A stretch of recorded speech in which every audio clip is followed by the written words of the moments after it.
ಶಂಕರಲಿಂಗ ಸತ್ಸಂಗಕ್ಕೆ ತಮ್ಮೆಲ್ಲರಿಗೂ ಆತ್ಮೀಯವಾದ ಸ್ವಾಗತ. ಈ ದಿನದ ಸತ್ಸಂಗವನ್ನ ಒಂದು ತತ್ವಗೀತೆಯೊಂದಿಗೆ ಆರಂಭ ಮಾಡ್ತಾ ಇದ್ದೇನೆ.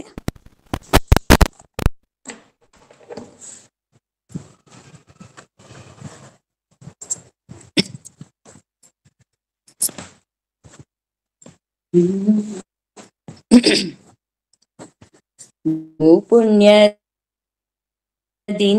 ಗುರು ದೇವತಾನೆ ಬಂದನೋ, ಹೆದರಬೇಡಿರೆಂದನೋ, ಅಭಯ ನೀಡಿ ಬಿಟ್ಟನೋ.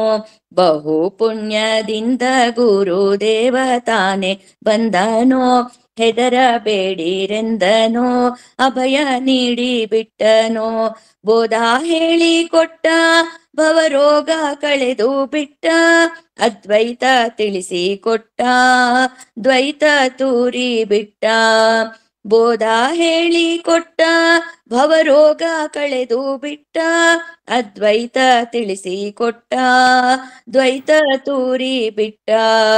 ಬಹು ಪುಣ್ಯದಿಂದ ಗುರು ದೇವತಾನೆ ಬಂದನೋ, ಹೆದರಬೇಡಿರೆಂದನೋ, ಅಭಯ ನೀಡಿ ಬಿಟ್ಟನೋ. ರಾಜಯೋಗಿಯಾಗಿ ಸುಜ್ಞಾನ ನಮಗೆ ನೀಡಿ, ನಿತ್ಯ ಒಡನಾಡಿ ಸತ್ಯ ನಮಗೆ ತೋರಿ. ರಾಜಯೋಗಿಯಾಗಿ ಸುಜ್ಞಾನ ನಮಗೆ ನೀಡಿ, ನಿತ್ಯ ಒಡನಾಡಿ ಸತ್ಯ ನಮಗೆ ತೋರಿ. ಪರಮಹಂಸನಾಗಿ ಮೋಹ ಧ್ವಂಸ ಮಾಡಿ, ಸೋಹಂ ಎಂದು ಪಾಡಿ ಅದು ನೀನೇ ಎಂದ ನೋಡಿ. ಪರಮಹಂಸನಾಗಿ ಮೋಹ ಧ್ವಂಸ ಮಾಡಿ, ಸೋಹಂ ಎಂದು ಪಾಡಿ ಅದು ನೀನೇ ಎಂದ ನೋಡಿ. ಬಹು ಪುಣ್ಯದಿಂದ ಗುರು ದೇವತಾನೆ ಬಂದನೋ, ಹೆದರಬೇಡಿರೆಂದನೋ, ಅಭಯ ನೀಡಿ ಬಿಟ್ಟನೋ. ಭಯವ ಬಿಡಿಸಿ ಬಿಟ್ಟ, ನಿರ್ಭಯವ ಮಾಡಿ ಬಿಟ್ಟ, ಸಾರಿ ಹೇಳಿ ಕೊಟ್ಟ, ಶಿವ ನೀನೇ ಎಂದು ಬಿಟ್ಟ. ಭಯವ ಬಿಡಿಸಿ ಬಿಟ್ಟ, ನಿರ್ಭಯವ ಮಾಡಿ ಬಿಟ್ಟ, ಸಾರಿ ಹೇಳಿ ಕೊಟ್ಟ, ಶಿವ ನೀನೇ ಎಂದು ಬಿಟ್ಟ. ಸುಮ್ಮನೆಂದು ಬಾರನೋ, ಸುಲಭವಾಗಿ ಒಲಿಯನೋ, ಸುಮ್ಮನೆಂದು ಬಾರನೋ, ಸುಲಭವಾಗಿ ಒಲಿಯನೋ. ಹೃದಯ ತುಂಬಿ ಕೂಗಲು ಕಂದ ಬಂದೆ ಎನ್ನುವನೋ, ಹೃದಯ ತುಂಬಿ ಕೂಗಲು ಕಂದ ಬಂದೆ ಎನ್ನುವನೋ. ಬಹು ಪುಣ್ಯದಿಂದ ಗುರು ದೇವತಾನೆ ಬಂದನೋ, ಹೆದರಬೇಡಿರೆಂದನೋ, ಅಭಯ ನೀಡಿ ಬಿಟ್ಟನೋ. ಬಹಳ ಬಲ್ಲವರ ಹುಚ್ಚರಂತೆ ಇರುವರ, ಸಿದ್ಧ ಅವಧೂತರ ತೋರಿ ಬಿಟ್ಟ ಗುರುವರ. ಬಹಳ ಬಲ್ಲವರ ಹುಚ್ಚರಂತೆ ಇರುವರ, ಸಿದ್ಧ ಅವಧೂತರ ತೋರಿ ಬಿಟ್ಟ ಗುರುವರ. ಕೂಗಲೋಡಿ ಬಂದನೋ, ಬಾಚಿ ತಬ್ಬಿಕೊಂಡನೋ, ಕೂಗಲೋಡಿ ಬಂದನೋ, ಬಾಚಿ ತಬ್ಬಿಕೊಂಡನೋ. ಕನ್ನೇಶನಾಗಿ ಕಂಡನೋ, ಮನಸಿಟ್ಟು ನೋಡೆಂದನೋ, ಕನ್ನೇಶನಾಗಿ ಕಂಡನೋ, ಮನಸಿಟ್ಟು ನೋಡೆಂದನೋ. ಬಹು ಪುಣ್ಯದಿಂದ ಗುರು ದೇವತಾನೆ ಬಂದನೋ, ಹೆದರಬೇಡಿರೆಂದನೋ, ಅಭಯ ನೀಡಿ ಬಿಟ್ಟನೋ. ಬೋಧ ಹೇಳಿ ಕೊಟ್ಟ, ಭವರೋಗ ಕಳೆದು ಬಿಟ್ಟ, ಅದ್ವೈತ ತಿಳಿಸಿ ಕೊಟ್ಟ, ದ್ವೈತ ತೂರಿ ಬಿಟ್ಟ. ಅದ್ವೈತ ತಿಳಿಸಿ ಕೊಟ್ಟ, ದ್ವೈತ ತೂರಿ ಬಿಟ್ಟ. ಬಹು ಪುಣ್ಯದಿಂದ ಗುರು ದೇವತಾನೆ ಬಂದನೋ, ಹೆದರಬೇಡಿರೆಂದನೋ, ಅಭಯ ನೀಡಿ ಬಿಟ್ಟನೋ, ಅಭಯ ನೀಡಿ ಬಿಟ್ಟನೋ, ಅಭಯ ನೀಡಿ ಬಿಟ್ಟನೋ. ಈ ದಿನ ನಮ್ಮೊಂದಿಗೆ ನಿಖಿಲ್ ಅವರು ಇದ್ದಾರೆ. ನಿಖಿಲ್ ಅವರು ಒಮ್ಮೆ ನಮ್ಮ ಸತ್ಸಂಗಕ್ಕೆ ಈ ಮುಂಚಿತವಾಗಿ ಒಂದು ಒಮ್ಮೆ ಬಂದು ನಮಗೆ ಸಕ್ಕರೆಪಟ್ಟಣದ ಗುರುಗಳ ಉಪದೇಶಗಳನ್ನ ಬಹಳ ಒಂದು ಸುಂದರವಾಗಿ ಬಹಳ ಅದ್ಭುತವಾಗಿ ತಿಳಿಸಿಕೊಟ್ಟಿದ್ರು. ನಮ್ಮೆಲ್ಲರಿಗೂ ಅದು ಬಹಳ ಒಂದು ಹೃದಯಕ್ಕೆ ಹತ್ತಿರವಾಗಿತ್ತು. ಮತ್ತೆ ಈ ದಿನ ನಿಖಿಲ್ ಅವರು ನಮ್ಮ ಸತ್ಸಂಗಕ್ಕೆ ಬಂದು ಮುಕುಂದೂರು ಸ್ವಾಮಿಗಳ ಕುರಿತಾಗಿ ಕೆಲವೊಂದು ವಿಚಾರಗಳನ್ನ ತಿಳಿಸ್ಕೊಡ್ತಾ ಇದ್ದಾರೆ. ಇದು ಒಂದು ಬಹಳ ಒಂದು ಸುಯೋಗ ನಮ್ಗೆ ಅವರ ಬಗ್ಗೆ ಒಂದು ತಿಳಿದುಕೊಳ್ಳುವುದು. ನಿಖಿಲ್ ಅವ್ರಿಗೆ ನಮ್ಮ ಸತ್ಸಂಗಕ್ಕೆ ಸ್ವಾಗತವನ್ನ ಕೋರ್ತೇನೆ. ಹಾಗೂ ಅವರು ತಮ್ಮ ಒಂದು ಇವತ್ತಿನ ಪ್ರಸ್ತುತಿಯನ್ನ ಆರಂಭ ಮಾಡ್ಬೇಕಾಗಿ ಅವರಲ್ಲಿ ವಿನಂತಿಸಿಕೊಳ್ಳುತ್ತೇನೆ. ಎಲ್ಲ ಸತ್ಸಂಗ ಬಂಧುಗಳಿಗೆ ನನ್ನ ಸುಪ್ರೇಮ ನಮಸ್ಕಾರಗಳು. ಹಲವು ಮಾತೇನು ನೀನೊಲಿದು ಪಾದವ ನಿಟ್ಟ ನೆಲವೇ ಸುಕ್ಷೇತ್ರ, ಜಲವೇ ಪಾವನ ತೀರ್ಥ, ಸುಲಭ ಶ್ರೀ ಗುರುವೇ ಕೃಪೆಯಾಗುವಂತೇಳಿ ಇಡೀ ಗುರು ಪರಂಪರೆಗೆ ನನ್ನ ಗುರುಗಳಾಗಿರ್ತಕ್ಕಂಥ ವೆಂಕಟಾಚಲ ಗುರುಗಳನ್ನ ಹೃದಯ ಮಂದಿರದಲ್ಲಿ ಸ್ಥಾಪನೆ ಮಾಡ್ಕೋತಾ, ಮುಕುಂದೂರು ಸ್ವಾಮಿಗಳನ್ನ ಸ್ಮರಣೆ ಮಾಡ್ಕೋತಾ, ಎಲ್ಲ ಗುರುಗಳನ್ನ ಸ್ಮರಣೆ ಮಾಡ್ಕೋತಾ, ಮುಕುಂದೂರು ಸ್ವಾಮಿಗಳ ಬಗ್ಗೆ ಮಾತಾಡಬೇಕು ಅಂತೇಳಿ ಸುನೀತಾ ಮೇಡಮ್ ಅವ್ರು ಹೇಳಿದ್ರು. ನಮಗೆ ಎಲ್ಲೇ ಹುಡುಕಿದ್ರು ಕೂಡ, ಎಷ್ಟೇ ಹುಡುಕಿದ್ರು ಕೂಡ ಮುಕುಂದೂರು ಸ್ವಾಮಿಗಳ ಬಗ್ಗೆ ಮಾಹಿತಿ ಸಿಗ್ತಕ್ಕಂಥದ್ದು ತುಂಬಾ ವಿರಳದಲ್ಲಿ ವಿರಳ. ನಾನು ತಿಳ್ಕೊಂಡಿರುವಂಥದ್ದು, ನನಗೆ ಕೆಲವೊಂದು ಗುರುಬಂಧುಗಳು ಹೇಳಿರುವಂಥ ಕೆಲವೊಂದು ವಿಚಾರಗಳನ್ನ ನಾನು ನಿಮ್ಮೊಂದಿಗೆ ಹಂಚ್ಕೊಳ್ಳಿಕ್ಕೆ ಬಯಸ್ತೇನೆ. ನಾನೇನು ಅಂತ ದೊಡ್ಡ ಮಾತುಗಾರ ಅಲ್ಲ, ಅಥವಾ ನಾನು ಯಾವ ರೀತಿಲೂ ಕೂಡ ಅನುಭವ ಕೂಡ ನನಗಾಗಿಲ್ಲ. ಆದರೆ ನನಗೆ ಗೊತ್ತಿರ್ತಕ್ಕಂಥ ವಿಚಾರಗಳನ್ನ, ನಾನು ತಿಳ್ಕೊಂಡಿರುವಂಥ ವಿಚಾರಗಳನ್ನ ನಿಮ್ಮೊಟ್ಟಿಗೆ ಹೇಳುವಂಥ ಪ್ರಯತ್ನವನ್ನ ನಾನು ಮಾಡ್ತೇನೆ.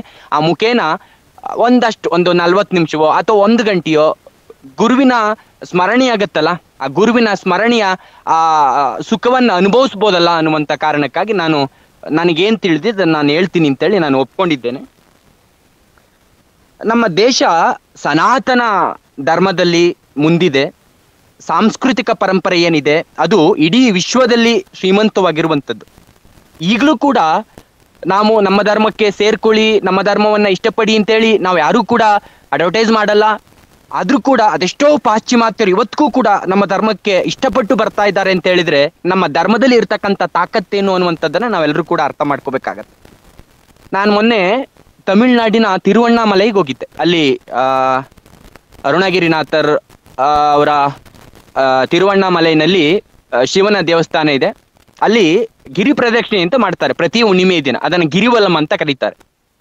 ಪ್ರತಿ ಹುಣ್ಣಿಮೆ ದಿನ ಆಗ್ತಕ್ಕಂಥ ಗಿರಿ ಪ್ರದಕ್ಷಿಣೆ ದಿನ ಸುಮಾರು ಲಕ್ಷಾಂತರ ಜನ ಬರ್ತಾರೆ. ಅದರೊಳಗಡೆ ಫಾರಿನರು ಕೂಡ ಇರ್ತಾರೆ.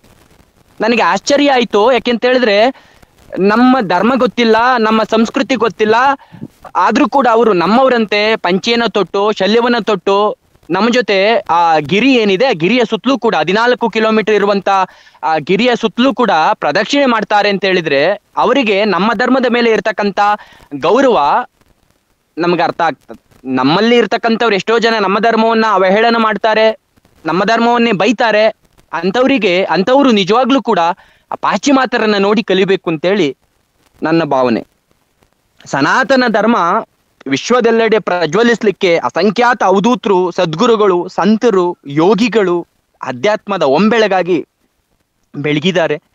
ಧರ್ಮದ ಸಂರಕ್ಷಣೆ ಮಾಡುವುದರ ಜೊತೆಗೆ ಇವರೆಲ್ಲರೂ ಕೂಡ ಲೋಕದ ಕಲ್ಯಾಣ ಮತ್ತು ಅಸುರಿ ಗುಣಗಳು ಅಂದ್ರೆ ನಮ್ಮಲ್ಲಿರ್ತಕ್ಕಂಥ ರಾಕ್ಷಸ ಗುಣಗಳನ್ನ ಹೋಗಲಾಡಿಸಿ ಮನುಷ್ಯರಲ್ಲಿ ದೈವಿ ಗುಣವನ್ನ ಜಾಗೃತಿಗೊಳಿಸ್ಲಿಕ್ಕೆ ಭಗವಂತ ಏನ್ ಮಾಡ್ತಾನೆ, ನರನಾಗಿ ಹಲವಾರು ಅವತಾರಗಳನ್ನ ಮಾಡ್ತಾ ಇರ್ತಾನೆ ಆಗಾಗ. ಅಂತಹ ಅವತಾರಗಳಲ್ಲಿ ಇತ್ತೀಚೆಗೆ ಬಂದಂಥವರು ಬಾಣಾವರ ಅರಸೀಕೆರೆ ಭಾಗದಲ್ಲಿ ಬಂದಂತಹ ಮುಕುಂದೂರು ಸ್ವಾಮಿಗಳು ಒಬ್ರು ಅಂತ ಹೇಳಿದ್ರೆ ತಪ್ಪಾಗ್ಲಿಕ್ಕಿಲ್ಲ. ನಾವೆಲ್ಲ ರಮಣ ಮಹರ್ಷಿಗಳ ಬಗ್ಗೆ, ಸಿದ್ಧಾರೂಢ ಗುರುಗಳ ಬಗ್ಗೆ, ಗುರುನಾಥ ರೂಢರ ಬಗ್ಗೆ, ಶಿಶುನಾಳ ಶರೀಫ್ರ ಬಗ್ಗೆ ನಾವೆಲ್ಲರೂ ಕೇಳ್ತಾ ಇರ್ತೀವಿ. ಚಿದಂಬರ ಸ್ವಾಮಿಗಳು, ಶಂಕರಲಿಂಗ ಭಗವಾನರು, ಪಟ್ಟಿ ಹೇಳ್ತಾ ಹೋದ್ರೆ ದೊಡ್ಡದಿದೆ ಪಟ್ಟಿ. ಇವ್ರ ಬಗ್ಗೆ ಕೇಳುವಾಗ, ಅವರ ಚರಿತ್ರೆಯನ್ನು ಓದುವಾಗ ನಮ್ಗನ್ಸುತ್ತೆ ಈ ಚರಿತ್ರೆನಲ್ಲಿ ಬರುವಂಥದ್ದೆಲ್ಲವೂ ಕೂಡ ಸತ್ಯವಾಗಿದ್ಯಾ? ಚರಿತ್ರೆನಲ್ಲಿ ಹೇಳ್ತಾರೆ ಗುರುಗಳು ಪ್ರತ್ಯಕ್ಷ ಆದ್ರು, ಒಂದೇ ಕಡೆ ದೇಹ ಇತ್ತು, ಒಂದೇ ಕಡೆ ಇದ್ರು ಕೂಡ ಒಂದೇ ಸಮಯದಲ್ಲಿ ಎರಡೆರಡು ಕಡೆ, ಮೂರು ಕಡೆ ದೇಹವನ್ನ ತಗೋತಾ ಇದ್ರು, ಪ್ರತ್ಯಕ್ಷ ಆಗ್ತಾ ಇದ್ರು ಅಂತ. ಇವೆಲ್ಲವನ್ನು ಕೂಡ ಆಧ್ಯಾತ್ಮದ ಪಥ ಏನಿದೆ, ಆಧ್ಯಾತ್ಮದ ಪಥದಲ್ಲಿ ಇಲ್ದೇ ಇರ್ತಕ್ಕಂಥವ್ರು ನಂಬಲಿಕ್ಕೆ ಕಷ್ಟ ಆಗತ್ತೆ. ಕೆಲವೊಬ್ರು ನಂಬೋದೇ ಇಲ್ಲ, ಉಡಾಫೆ ಹೇಳ್ತಾರೆ ಅದೆಲ್ಲ ಸುಳ್ಳಪ್ಪ, ಏನೋ ಕಟ್ಟಕತೆಗೆ ಬರ್ದಿದ್ದಾರೆ ಅಂತ. ಆದ್ರೆ ಇತ್ತೀಚೆಗೆ ಅಂತ ಹೇಳಿದ್ರೆ 1970 ಈಚೆಗೆ ದೇಹವನ್ನ ಬಿಟ್ಟಂತಹ ಬಾಣಾವರದ ಸಮೀಪದಲ್ಲಿದ್ದಂತಹ ಮುಕುಂದರು ಸ್ವಾಮಿಗಳನ್ನ ನೋಡಿರ್ತಕ್ಕಂಥವ್ರು ಈಗ್ಲೂ ಇದ್ದಾರೆ. ಅವರ ಮಹಿಮೆಯನ್ನ ಈಗ್ಲೂ ಹೇಳ್ತಾರೆ. ಅವರೆಲ್ಲರನ್ನ ಮಾತಾಡಿಸಿ ಅವರೆಲ್ಲರನ್ನ ನೋಡಿದಾಗ ನಂಬಬಹುದು ಅನ್ನುವಂತ ಒಂದು ಕಲ್ಪನೆ ನಮಗ್ ಬರುತ್ತೆ. ಈ ದೇವನೂರಿನಲ್ಲಿ ಈಗ್ಲೂ ಕೂಡ ರಂಗಮುನಿಯಮ್ಮ ಅಂತ ಒಬ್ರಿದ್ದಾರೆ ರಂಗಮುನಿಯಮ್ಮ ಅಂತ. ಅವ್ರಿಗೆ 93 ವರ್ಷ ಆಗಿದೆ ವಯಸ್ಸು. ಅವ್ರು ಮುಕುಂದೂರು ಸ್ವಾಮಿಗಳನ್ನ ನೋಡಿದಂಥವ್ರು, ಅವರ ಅನುಭೂತಿಯನ್ನ ಅನುಭವಿಸಿರ್ತಕ್ಕಂಥವ್ರು, ಅವರ ಸಾಮೀಪ್ಯ ಸುಖವನ್ನ ಅನುಭವಿಸಿರ್ತಕ್ಕಂಥವ್ರು. ಅವ್ರು ಒಂದ್ ಕಡೆ ಹೇಳ್ತಾರೆ, ಅವ್ರ ಮನೆಗೆ ಮುಕುಂದೂರು ಸ್ವಾಮಿಗಳು ಆಗಾಗ ಬರ್ತಾ ಇದ್ರಂತೆ. ಬಂದಂತ ಸಂದರ್ಭದಲ್ಲಿ ಅವರ ಮಾವ ಏನಿದ್ದಾರೆ, ಅವರ ಮಾವನ ತಮ್ಮ ಅಂತ ಹೇಳಿದ್ರೆ ಇವರು ಚಿಕ್ಕ ಮಾವ, ಅವರ ಮನೆಯು ಕೂಡ ಮುಂದೆ, ಇವ್ರ ಮನೆ ಮುಂದೆ ಅವರ ಚಿಕ್ಕ ಮಾವ ಅವರ ಮನೆ ಇತ್ತಂತೆ. ಮುಕುಂದೂರು ಸ್ವಾಮಿಗಳು ಒಂದ್ಸಾರಿ ಇವ್ರ ಮನೆಗೆ ಬಂದಂತ ಸಂದರ್ಭದಲ್ಲಿ ಅವರ ಚಿಕ್ಕ ಮಾವ ಏನ್ ಮಾಡ್ತಾರೆ, ಅವರು ನಮ್ಮ ಮನೆಗೂ ಬರ್ಬೇಕು ಅಂತೇಳಿ ಮುಕುಂದೂರು ಸ್ವಾಮಿಗಳನ್ನ ಕರೀತಾರಂತೆ. ನೀವು ನಮ್ಮ ಅಣ್ಣನ ಮನೆಗೆ ಯಾವಾಗ್ಲೂ ಬರ್ತೀರಿ, ನಮ್ಮ ಮನೆಗೆ ಒಂದ್ಸಾರಿಯೂ ಬರಲ್ಲ, ಇವತ್ತು ಬನ್ನಿ, ದಯವಿಟ್ಟು ನಮ್ಮ ಪಾದಪೂಜೆಯನ್ನ ನಾವು ನಿಮಗೆ ಮಾಡ್ತೇವೆ, ನಮ್ಮ ಆತಿಥ್ಯವನ್ನ ನೀವು ಸ್ವೀಕರಿಸ್ಬೇಕು, ಬರ್ಬೇಕು ಅಂತೇಳಿ ಮುಕುಂದೂರು ಸ್ವಾಮಿಗಳನ್ನ ಈ ರಂಗಮುನಿಯಮ್ಮ ಅವರ ಚಿಕ್ಕ ಮಾವ ಕರೀತಾರಂತೆ. ಮುಕುಂದೂರು ಸ್ವಾಮಿಗಳು ಹೇಳ್ತಾರಂತೆ, ಇಲ್ಲ, ಇಲ್ಲೇ ಎಲ್ಲ ಆಯ್ತು, ಪೂಜೆ ಆಯ್ತು, ಪ್ರವಚನ ಆಯ್ತು, ಊಟನೂ ಆಯ್ತು, ಪ್ರಸಾದವೂ ಆಯ್ತು, ಎಲ್ಲ ಆಯ್ತು, ಇನ್ನೊಂದಿನ ಯಾವಾಗಾದ್ರೂ ಬರ್ತೀನಪ್ಪ ಅಂತ. ಆಗ ಅವ್ರ ಚಿಕ್ಕ ಮಾವ ಬಿಡಲ್ವಂತೆ, ತುಂಬಾ ಹಠ ಮಾಡ್ತಾರಂತೆ, ಇಲ್ಲ ನೀವು ಬರ್ಲೇಬೇಕು, ಕೊನೆಗೆ ಬಂದು ಒಂದು ಲೋಟ ಹಾಲ್ನಾದ್ರೂ ಕೂಡ ನೀವು ಕುಡ್ಕೊಂಡು ಹೋಗ್ಲೇಬೇಕು ಅಂತ. ಆಯ್ತು ಸರಿ ಬರ್ತೀನಪ್ಪ ಅಂತ ಹೇಳ್ತಾರಂತೆ. ಈ ಚಿಕ್ಕ ಮಾವ ಇದಾರಲ್ಲ, ಈ ರಂಗಮುನಿಯಮ್ಮ ಅವರ ಚಿಕ್ಕ ಮಾವ ಅವರ ಹೆಂಡತಿ, ಅವ್ರ ಅತ್ತೆ ಸ್ವಲ್ಪ ಜಿಪುಣತನ, ಬೇರೆ ಯಾರಿಗೂ ಕೂಡ ಏನೂ ಕೊಡುವಂತಹ ಸ್ವಭಾವ ಇರ್ಲಿಲ್ವಂತೆ ಅವ್ರಿಗೆ. ಯಾರನ್ನು ಕೂಡ ಸತ್ಕಾರ ಮಾಡುವಂಥದ್ದು, ಯಾರಿಗೇನಾದ್ರೂ ಕೊಡುವಂಥದ್ದು ಈ ಗುಣ ಅವರಲ್ಲಿ ಇರ್ಲಿಲ್ಲ. ಇವರು ಕರ್ಕೊಂಡು ಬಂದ್ರು ಮುಕುಂದೂರು ಸ್ವಾಮಿಗಳನ್ನ ಮನೆಗೆ ಕರ್ಕೊಂಡು ಬಂದು ಕೂರಿಸಿ ಅವ್ರ ಹೆಂಡತಿಗೆ ಹೇಳ್ತಾರಂತೆ, ಒಂದು ಲೋಟ ಹಾಲನ್ನ ಸ್ವಾಮಿಗಳಿಗೆ ಕೊಡು ಅಂತ. ಆಗ ಆಕೆ ಸ್ವಾಮಿ ಮುಂದೆನೆ ಹೇಳ್ತಾರಂತೆ, ಹಾಲಿತ್ತು, ಈಗ ಬೆಕ್ಕು ಬಂದು ಕುಡ್ಕೊಂಡು ಹೋಗ್ಬಿಡ್ತು ಅಂತ. ಅವ್ರ ಗಂಡ ಹೇಳ್ತಾರಂತೆ, ಹಂಗೆಲ್ಲ ಮಾಡ್ಬೇಡ್ವೆ, ಹಾಲನ್ ಕೊಡೆ, ಸ್ವಾಮಿಗಳು ಬಂದಿದ್ದಾರೆ ಅಂತ. ಆಕೆ ಮತ್ತೆ ಅದೇ ಹೇಳ್ತಾಳಂತೆ, ನಿಮ್ಗೇನ್ ಗೊತ್ತಾಗಲ್ವೇಂದ್ರೆ ಹೇಳ್ತಾ ಇರೋದು ಅಂತ ಗಂಡನ ಮೇಲೆ ರೇಗ್ತಾಳಂತೆ. ಹಾಲಿತ್ತು, ಬೆಕ್ಕು ಬಂದು ಕುಡ್ಕೊಂಡು ಹೋಗ್ತು, ಇಲ್ದೇ ಇರೋ ಹಾಲನ್ನ ನಾನು ಎಲ್ಲಿ ತರ್ಲಿ ಅಂತ ರೇಗ್ತಾಳಂತೆ ಗಂಡನ ಮೇಲೆ. ಆಗ ಮುಕುಂದೂರು ಸ್ವಾಮಿಗಳು ನಗ್ನಗ್ತಾ ಹೇಳ್ತಾರಂತೆ, ಅಲ್ಲಮ್ಮ, ಆ ಗೂಡೊಳಗಡೆ ತಪ್ಲಿನಲ್ಲಿ ಹಾಲಿದೆಯಲ್ಲ ನೋಡಮ್ಮ, ಸ್ವಲ್ಪ ನೋಡು ಹೇಳ್ತಾರಂತೆ. ಗೂಡೊಳಗಡೆ ಹಾಲು ಇರುತ್ತಂತೆ. ಇಂತಹ ಹಲವಾರು ಘಟನೆಗಳನ್ನ ನೋಡಿದಾಗ ನಮಗೆ ಮುಕುಂದೂರು ಸ್ವಾಮಿಗಳು ಪವಾಡ ಮಾಡಿದ್ರಾ ಅನ್ಸುತ್ತೆ. ಆದ್ರೆ ಅದು ನಮಗೆ ಪವಾಡ ರೀತಿಯಲ್ಲಿ ಕಂಡ್ರೂ ಕೂಡ ಮುಕುಂದೂರು ಸ್ವಾಮಿಗಳು ಯಾವತ್ತೂ ಕೂಡ ಪವಾಡ ಮಾಡ್ಲಿಲ್ಲ. ತಮ್ಮ ಸಂಪರ್ಕಕ್ಕೆ ಬಂದಂಥವರನ್ನ ತಿದ್ದುತ್ತಾ ಇದ್ದಂಥದ್ದು, ಅಥವಾ ತಮ್ಮ ಸಂಪರ್ಕಕ್ಕೆ ಬಂದಂಥವರನ್ನ ಕಾಪಾಡ್ತಾ ಇದ್ದಂತ ರೀತಿ ನಮಗೆ ಪವಾಡದ ರೀತಿಯಲ್ಲಿ ಕಾಣಿಸ್ತಾ ಇತ್ತು. ಒಂದ್ಸಾರಿ ಬೆಳಗೆರೆ ಕೃಷ್ಣ ಶಾಸ್ತ್ರಿಗಳು ನಮ್ಗೆ ಏಗ್ದಾಗೆಲ್ಲ ಐತೆ ಅಂತ ಒಂದು ಪುಸ್ತಕ ಬರೀತಾರೆ. ಬೆಳಗೆರೆ ಕೃಷ್ಣ ಶಾಸ್ತ್ರಿಗಳು ನಮಗೆ ಪುಸ್ತಕ ಬರೆದ ಮೇಲೆ ನಮಗೆ ಅವ್ರ ಬಗ್ಗೆ ಹೆಚ್ಚಿನ ಮಾಹಿತಿ ಸಿಕ್ತು. ಮತ್ತೆ ಇತ್ತೀಚೆಗೆ ಈಗಿದ್ರು ಮುಕುಂದೂರು ಸ್ವಾಮಿಗಳು ಅಂತ ಸಂಗ್ರಹವನ್ನ ಮಾಡ್ಕೊಂಡಿರುವಂಥದ್ದು ನಾರಾಯಣ ಶಾಸ್ತ್ರಿಗಳು ಅಂತೇಳಿ ಒಬ್ರು ಪುಸ್ತಕವನ್ನ ಅವ್ರ ಬಗ್ಗೆ, ಅವರ ಭಕ್ತರು ಹೇಳಿರುವಂತಹ ವಿಚಾರಗಳನ್ನ ಎಲ್ಲವನ್ನ ಕಲೆ ಹಾಕಿ ಮಾಡಿದ್ದಾರೆ. ಅದು ಸ್ವಪ್ನ ಬುಕ್ಕಲ್ಲಿ ಸಿಗುತ್ತೆ ಅಂತ ಒಬ್ರು ಹೇಳಿದ್ರು. ಈ ಬೆಳಗೆರೆ ಕೃಷ್ಣ ಶಾಸ್ತ್ರಿಗಳು ಇವರ ಸಂಪರ್ಕಕ್ಕೆ ಬಂದ ಮೇಲೆ ನಮಗೆ ಏಗ್ದಾಗೆಲ್ಲ ಐತೆ ಮತ್ತೆ ಈ ತರ ಮಾಹಿತಿಗಳು ಸಿಕ್ಕುದು. ಇವರು ಒಂದ್ಸಾರಿ ದೇವನೂರಿಗೆ, ಇವರು ಮೂಲತಃ ಶಿಕ್ಷಕರಾಗಿದ್ದಂಥವ್ರು ಕೃಷ್ಣ ಶಾಸ್ತ್ರಿಗಳು, ಇವರು ದೇವನೂರಿಗೆ ಬಂದಂತ ಸಂದರ್ಭದಲ್ಲಿ ದೇವನೂರಿನಲ್ಲಿ ಅಲ್ಲಿಯ ಜನ ಈ ಮುಕುಂದೂರು ಸ್ವಾಮಿಗಳ ಬಗ್ಗೆ ಹೇಳುವಂತಹ ಕೆಲವು ಮಾಹಿತಿಗಳನ್ನ ಕಲೆ ಹಾಕೊಂಡು ಮುಕುಂದೂರು ಸ್ವಾಮಿಗಳನ್ನ ನೋಡ್ಬೇಕು ಅನ್ನುವಂತಹ ಕೌತುಕ ಇವರಲ್ಲಿ ಜಾಸ್ತಿ ಆಗ್ತದೆ. ಈ ಕೌತುಕ ಇವರಲ್ಲಿ ಜಾಸ್ತಿ ಆದಂತ ಸಂದರ್ಭದಲ್ಲಿ ಒಂದು ದಿನ ಇದ್ಕಿದಂತೆ ಮುಕುಂದೂರು ಸ್ವಾಮಿಗಳು ಇವರಿರುವಂತಹ ಕೋಣೆಗೆ ಬಂದು ಪ್ರತ್ಯಕ್ಷ ಆಗ್ತಾರೆ. ಇವರಿರುವಂತಹ ಕೋಣೆಗೆ ಬಂದು ಪ್ರತ್ಯಕ್ಷ ಆಗ್ತಾರೆ. ಮುಕುಂದೂರು ಸ್ವಾಮಿಗಳು ಇವರೇ ಅಂತ ಇವ್ರಿಗೆ ಗೊತ್ತಿಲ್ಲ, ಯಾರಿಗೆ? ಕೃಷ್ಣ ಶಾಸ್ತ್ರಿಗಳಿಗೆ. ಒಂದು ರುಮಾಲನ್ನ ಹಾಕಿರ್ತಾರೆ, ತಲೆಗೆ ಒಂದು ಶಲ್ಯವನ್ನ ಹಾಕೊಂಡಿರ್ತಾರೆ. ಕತ್ತಲ್ಲಿ ಒಂದು ರುದ್ರಾಕ್ಷಿ ಮಾಲೆ ಇರುತ್ತೆ.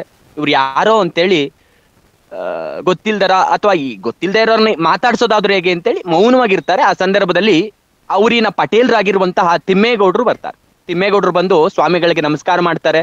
ಆಗ ಹೇಳ್ತಾರೆ ಇವ್ರಿಗೆ, ಕೃಷ್ಣ ಶಾಸ್ತ್ರಿಗಳಿಗೆ, ನೀವು ಹುಡುಕ್ತಾ ಇದ್ರಲ್ಲ, ತಡಕ್ತಾ ಇದ್ರಲ್ಲ, ಸ್ವಾಮಿಗಳನ್ನ ಭೇಟಿ ಮಾಡ್ಬೇಕು ಅಂತೇಳಿ ಕನಸನ್ನ ಕಾಣ್ತಾ ಇದ್ರಲ್ಲ, ಅವರೇ ಇವರು ಮುಕುಂದೂರು ಸ್ವಾಮಿಗಳು ಅಂತ.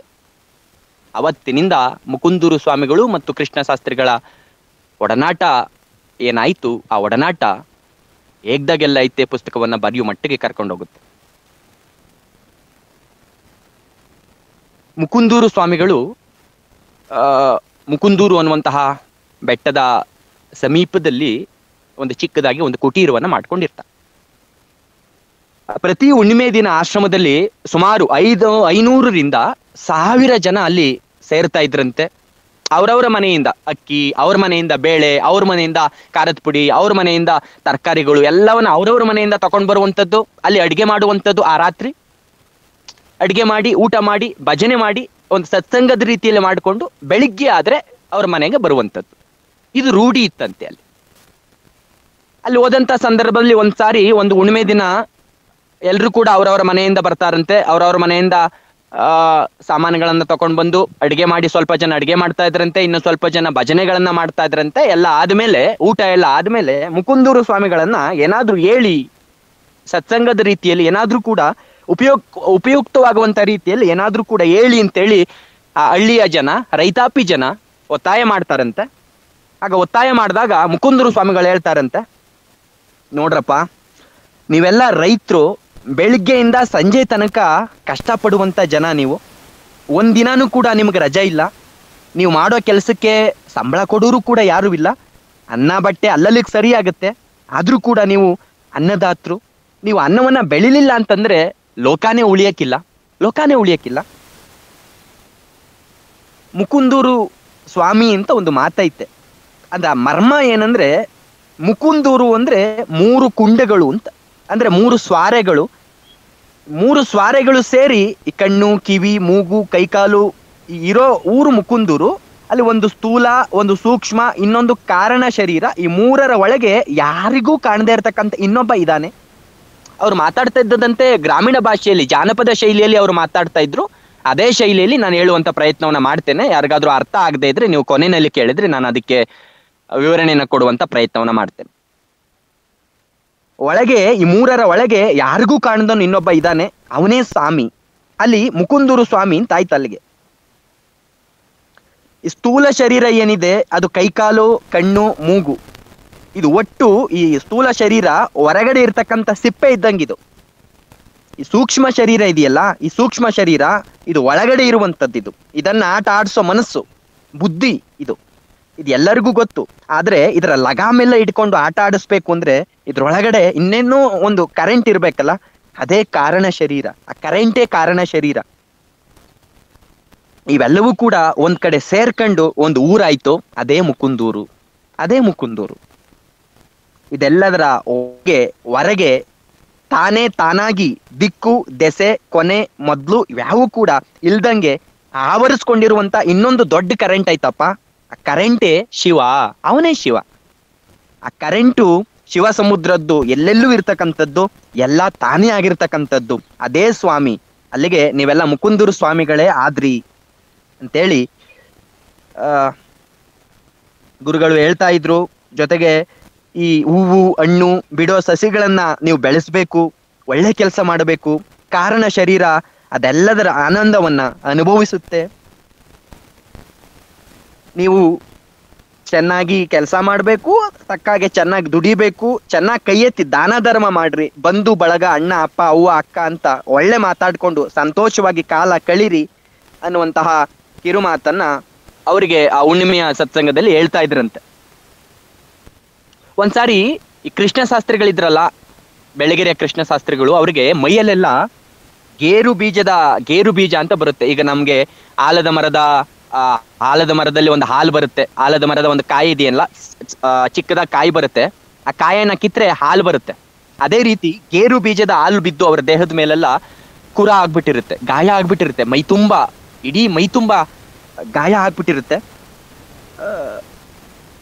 ಸ್ವಲ್ಪ ಹಸುವಿನ ಹಾಲಿಗೆ ಸ್ವಲ್ಪ ಅನ್ನವನ್ನ ಕಲಸಿ ಯಾರಾದ್ರೂ ಏನಾದ್ರು ಕೊಟ್ರೆ ಮಾತ್ರ ಊಟ ಮಾಡ್ತಾ ಇದ್ರಂತೆ, ಇಲ್ಲದೆ ಇದ್ರೆ ಊಟ ಇಲ್ಲ. ಹೇಳಲಿಕ್ಕೂ ಆಗ್ತಾ ಇರ್ಲಿಲ್ಲ. ಮೈ ತುಂಬ ವಿಪರೀತ, ದೇಹದ ತುಂಬ ಕುರಗಳು. ಬೆನ್ನು ಯಾವ ರೀತಿ ಇತ್ತಂತೆ ಅಂದ್ರೆ ಅವರು ಯಾವಾಗ್ಲೂ ಮಲಿಕೋತಾ ಇದ್ರಲ್ಲ, ಆ ಕುರಗಳು ಒಡೆದು ಅದರಿಂದ ಕ್ಯೂ ಬಂದು ಆ ಚಾಪೆ ಹಾಸ್ಕೊಂಡಿದ್ರಲ್ಲ, ಆ ಚಾಪೆಗೆ ಅಂಟ್ಕೊಬಿಟ್ಟಿರ್ತಿತ್ತಂತೆ. ಎಷ್ಟೋ ಸಾರಿ ಅವ್ರು ಹೇಳ್ಬೇಕು ಅಂತ ಪ್ರಯತ್ನ ಪಟ್ಟಾಗ ಅವರ ದೇಹಕ್ಕೆ, ಅವರ ಬೆನ್ನಿಗೆ ಚಾಪೆ ಅಂಟ್ಕೊಂಡೇ ಬರ್ತಾ ಇತ್ತಂತೆ. ಅಷ್ಟರ ರೀತಿಯಲ್ಲಿ ಕ್ಯೂ ಬರ್ತಾ ಇತ್ತಂತೆ. ಅಷ್ಟರ ರೀತಿಯಲ್ಲಿ ಆ ಕ್ಯೂ ಬಂದ್ಮೇಲೆ ಸ್ಮೆಲ್ ಬರ್ತಾ ಇತ್ತಂತೆ, ವಾಸನೆ ಬರ್ತಾ ಇತ್ತಂತೆ. ಬೇರೆಯವರು ಆಡ್ಕೊಳ್ಳೋದಿರ್ಲಿ, ಸ್ವಯಂ ಇವ್ರಿಗೇನೆ ಆ ಪರಿಸ್ಥಿತಿಯನ್ನ ನೋಡಿ ಕಣ್ಣೀರ್ ಬರ್ತಾ ಇತ್ತಂತೆ. ಕಣ್ಣೀರ್ ಬಂದು ಒಂದ್ ರಾತ್ರಿ ಅಳ್ತಾ ಇದ್ರಂತೆ.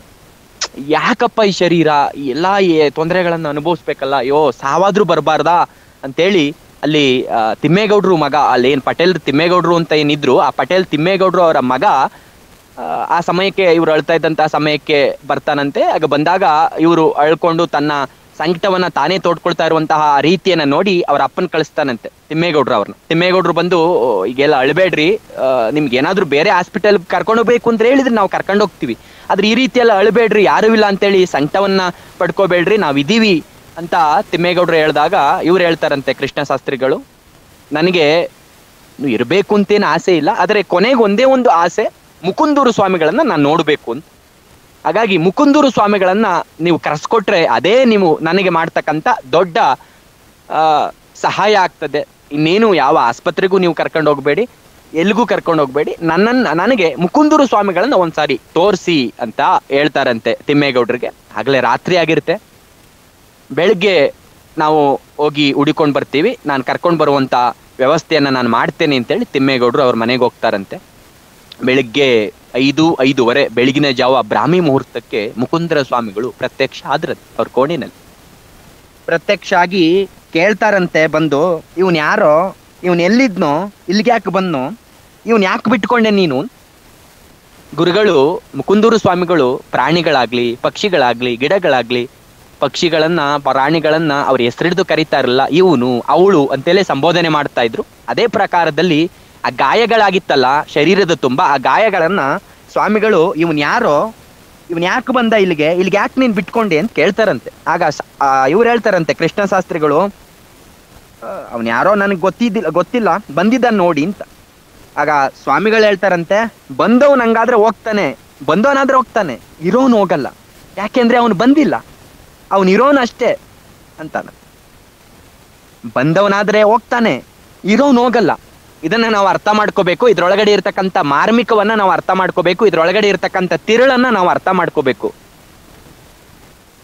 ಬಂದವನಾದ್ರೆ ಹೋಗ್ತಾನೆ, ಇರೋನು ಹೋಗಲ್ಲ, ಯಾಕೆ ಅಂದ್ರೆ ಅವನು ಬಂದಿಲ್ಲ.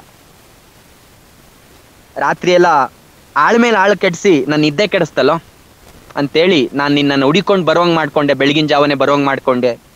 ಅಷ್ಟು ದೂರದಿಂದ ನಾನು ನಡ್ಕೊಂಡು ಬಂದು, ರಾತ್ರಿ ಎಲ್ಲ ನಾನು ನಡ್ಕೊಂಡು ಬಂದಿದ್ದೀನಿ ದೂರದಿಂದ ಅಂತ ಹೇಳ್ತಾ ಗುರುಗಳು ಕೃಷ್ಣ ಶಾಸ್ತ್ರಿಗಳನ್ನ ನೋಡ್ತಾರೆ. ಕೃಷ್ಣ ಶಾಸ್ತ್ರಿಗಳು ಇದಕ್ಕೇನಾದ್ರೂ ಪರಿಹಾರ ಇದೆಯಾ ಅಂತ ಕೇಳಿದಾಗ ಸ್ವಾಮಿಗಳು ಹೇಳ್ತಾರೆ, ಮುಕುಂದರ ಸ್ವಾಮಿಗಳು, ಆರೈಕೆ ಮಾಡ್ತಕ್ಕಂಥ ಮೈಯಾಗೆ 6 ತಿಂಗಳಾದ್ರೂ ಕೂಡ ಇರ್ತೀನಿ ಇನ್ನತ್ತೆ ಕಾಯಿಲೆ. ಈ ರೋಗ ಇದೆಯಲ್ಲ, ಆ ರೋಗ ನಾವೇನಾದ್ರೂ ಆರೈಕೆ ಮಾಡ್ಕೊಂಡು ಅದಕ್ಕೇನಾದ್ರೂ ವಿಶೇಷವಾಗಿ ಮುಲಾಮಚ್ಚತಕ್ಕಂಥದ್ದು, ಆರೈಕೆ ಮಾಡ್ಕೊಳ್ತಕ್ಕಂಥದ್ದು ಏನಾದ್ರೂ ನೋಡಿದ್ರೆ ಅದು 6 ತಿಂಗಳಾದ್ರೂ ಇರ್ತೀನಿ ಇನ್ನತ್ತೆ. ನೀವೇನು ಮಾಡಬೇಡ, ಅವನ್ ಯಾರೋ ಕರೆದಿದ್ದು ಮುತುವರ್ಜಿ ಮಾಡಿಸಿದಷ್ಟು ಮೇಲೆ ಇರ್ತಾನೆ ಅವನು. ನೀನೇನು ಅದಕ್ಕೇನು ರಿಯಾಕ್ಟ್ ಮಾಡದೆ ಹೋದ್ರೆ, ತಿರುಗಿ ನೋಡ್ದಂತೆ ಸುಮ್ಮನಿದ್ರೆ ಇವರನ್ನ ಯಾಕೋ ಮರ್ಯಾದೆ ಕೊಡಲ್ಲ ಅಂತೇಳಿ ಅವನೇ ಜಾಗ ಖಾಲಿ ಮಾಡ್ತಾನೆ ಅಂತೇಳಿ ಮುಕುಂದೂರು ಸ್ವಾಮಿಗಳು ನಕ್ರಂತೆ. ಆಮೇಲೆ ಒಂದು ಕಥೆಯನ್ನೇ ಹೇಳ್ತಾರಂತೆ ಮುಕುಂದೂರು ಸ್ವಾಮಿಗಳು, ಮಾರ್ಮಿಕವಾಗಿ ಕಥೆಯನ್ನೇ ಹೇಳ್ತಾರಂತೆ. ನೋಡಪ್ಪ, ಬಹಳ ದಿನ ಆಯ್ತು, ಒಬ್ಬ ಸಾಹುಕಾರಂತವ 100 ರೂಪಾಯಿ ಸಾಲ ಮಾಡಿದ್ದಂತೆ. ಯಾರೋ ಒಬ್ಬ ಸಾಹುಕಾರನ ಹತ್ರ 1000 ರೂಪಾಯಿ ಸಾಲ ಮಾಡಿದ್ದಂತೆ. ಆ ಸಾಲಕ್ಕೆ ಅವನೆಲ್ಲ ಲೆಕ್ಕ ಬುಕ್ಕವನ್ನ ಎಲ್ಲವನ್ನ ಇಟ್ಕೊಂಡಿದ್ದಂತೆ. ಆ ಸಾಹುಕಾರ ಕೊಟ್ಬಿಡು ಅಂತ ಎಲ್ಲೂ ಕೇಳಿಲ್ವಂತೆ. ಆದ್ರೆ ಈಸ್ಕೊಂಡವನು ಸುಮ್ಮನಿರ್ಬೇಕಲ್ಲ, ಅಂತೂ ಇಂತೂ ಯಾವಾಗಲೂ ಒಂದ್ಸಾರಿ ವಸೂಲಿ ಮಾಡ್ಲೇಬೇಕಲ್ಲ. ಒಂದು ಉಗಾದಿ ಹಬ್ಬ ಬರುತ್ತಂತೆ. ಉಗಾದಿ ಹಬ್ಬ ಬಂದಾಗ ಒಂದಷ್ಟು ಹೊಸ ಬಟ್ಟೆ, ಒಂದಷ್ಟು ಸಕ್ಕರೆ, ತುಪ್ಪ, ಬೆಲ್ಲ ಎಲ್ಲವನ್ನ ತರಿಸ್ಕೊಂಡು ಹೋಳಿಗೆಯನ್ನ ಮಾಡಿಸಿ ಉಗಾದಿ ಹಬ್ಬ ಮಾಡ್ಬಿಡಾನೆ ಅಂತೇಳಿ ಆ 100 ರೂಪಾಯಿಯನ್ನ ಇಟ್ಕೊಂಡಿರ್ತಾನಂತೆ. ಯಾರು ಸಾಲವನ್ನ ಕೊಡಬೇಕಾಗಿರ್ತಕ್ಕಂಥವನಿಗೆ 100 ರೂಪಾಯಿಯನ್ನ ಇಟ್ಕೊಂಡು ಆ 100 ರೂಪಾಯಿನಲ್ಲಿ ಹಬ್ಬಕ್ಕೆ ಬೇಕಾಗಿರ್ತಕ್ಕಂಥ ಎಲ್ಲಾ ಪರಿಕರಗಳನ್ನ ತಗೊಳ್ಳೋಣ ಅಂತೇಳಿ ಅನ್ಕೊಂಡಿರ್ತಾನಂತೆ. ಸಾಲವನ್ನು ತೀರಿಸಬೇಕು ಅನ್ನುವಂಥದ್ದು ಮನಸ್ಸಲ್ಲಿ ಇರುತ್ತೆ, ಆದ್ರೂ ಕೂಡ ಈ ಹಬ್ಬ ಆದ್ಮೇಲೆ ತೀರಿಸುವ ಅನ್ನುವಂತಹ ಮೈಂಡ್ ಸೆಟ್ ಅಲ್ಲಿ ಇರ್ತಾನಂತೆ. ಆಗ ಮುಕುಂದರು ಸ್ವಾಮಿಗಳು ಕೇಳ್ತಾರಂತೆ, ಈಗ ಹಬ್ಬ ಮಾಡ್ತಕ್ಕಂಥದ್ದು ಇವನಿಗೆ ಮುಖ್ಯವಾ, ಸಾಲ ತೀರಿಸ್ತಕ್ಕಂಥದ್ದು ಮುಖ್ಯವಾ ಹೇಳು ಅಂತೇಳಿ ಶಾಸ್ತ್ರಿಗಳನ್ನ ಕೇಳ್ತಾರಂತೆ. ಆಗ ಶಾಸ್ತ್ರಿಗಳು ಹೇಳ್ತಾರಂತೆ, ಸಾಲ ತೀರಿಸ್ತಕ್ಕಂಥದ್ದೇ ಮುಖ್ಯ. ಅವ್ನು ಕೇಳಲಿಲ್ಲ ಅಂದ ಮಾತ್ರಕ್ಕೆ ಅದು ಮೇಲಿನ ಹೊರೆ. ಹಬ್ಬ ಹೇಗೋ ಆಗತ್ತೆ, ಮುಂದಿನ ವರ್ಷವೂ ಕೂಡ ಹಬ್ಬ ಬರುತ್ತೆ, ಇರೋದ್ರೊಳಗಡೆ ಹಬ್ಬವನ್ನ ಮಾಡ್ಕೋಬೇಕು, ಸಾಲವನ್ನ ಮೊದಲು ತೀರಿಸ್ಬೇಕು ಅಂತ. ಆಗ ಸ್ವಾಮಿಗಳು ಹೇಳ್ತಾರಂತೆ, ಇಷ್ಟೆಲ್ಲ ಹೇಳೋನು ಕೊಟ್ಟೋರ್ ಗಂಟು ಕೊಟ್ರೆ ನನ್ಗೇನು ಉಳಿತು ಅಂತ ಕಣ್ಣೀರ್ ಹಾಕುತ್ತೆ, ರಾತ್ರಿ ಹೊತ್ತು ಕಣ್ಣೀರ್ ಹಾಕಿದ್ರೆ ಅದಕ್ಕೇನಾದ್ರೂ ಅರ್ಥ ಇದೆಯಾ ಕೇಳ್ತಾರಂತೆ.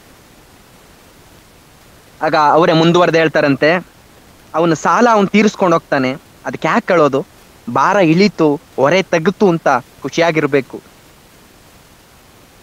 ಇವೆಲ್ಲವೂ ಕೂಡ, ರೋಗಗಳೆಲ್ಲವೂ ಕೂಡ ಸಾಲದ ರೀತಿಯಲ್ಲಿ ನಮ್ಮ ಪ್ರಾರಬ್ಧ ಏನಿದೆ ಆ ಪ್ರಾರಬ್ಧ ಕರ್ಮದಿಂದ ಈ ಶರೀರಕ್ಕೆ ಈ ರೋಗಗಳು ಬಂದಿದ್ದಾವೆ, ಬರ್ತವೆ ಅನ್ನುವಂಥದ್ದು ಅವರ ಈ ಒಂದು ಕಥೆಯ ಮಾರ್ಮಿಕ ಆಗಿರ್ತದೆ, ಉದ್ದೇಶ ಆಗಿರ್ತದೆ. ಜೀವನದಲ್ಲಿ ಬರ್ತಕ್ಕಂಥ ಏರುಪೇರುಗಳನ್ನ ದಿಟ್ಟತನದಿಂದ ಎದುರಿಸ್ಬೇಕು ಅನ್ನುವಂಥದ್ದು ಅವರ ಮಾತಿನ ಒಳಾರ್ಥ ಆಗಿರ್ತದೆ. ಅವ್ರು ಇಷ್ಟಪಟ್ಟಿದ್ದಿದ್ರೆ, ಅವ್ರ ಮನಸ್ಸನ್ನ ಮಾಡಿದ್ದಿದ್ರೆ ಒಂದು ಚಿಟಿಕೆ ಹಾಕಿ ಅವರ ರೋಗವನ್ನು ಗುಣಪಡಿಸಬಹುದಿತ್ತು. ಆದರೆ ಅದರ ಬದಲು ಶಾಸ್ತ್ರಿಗಳಿಗೆ ಧೈರ್ಯವನ್ನ, ಸ್ಥೈರ್ಯವನ್ನ ತುಂಬಿರುವಂಥದ್ದು ಅದಕ್ಕಿಂತ ಹೆಚ್ಚಿನ ಮಹತ್ವ ಅನಿಸ್ತದೆ ನನಗೆ.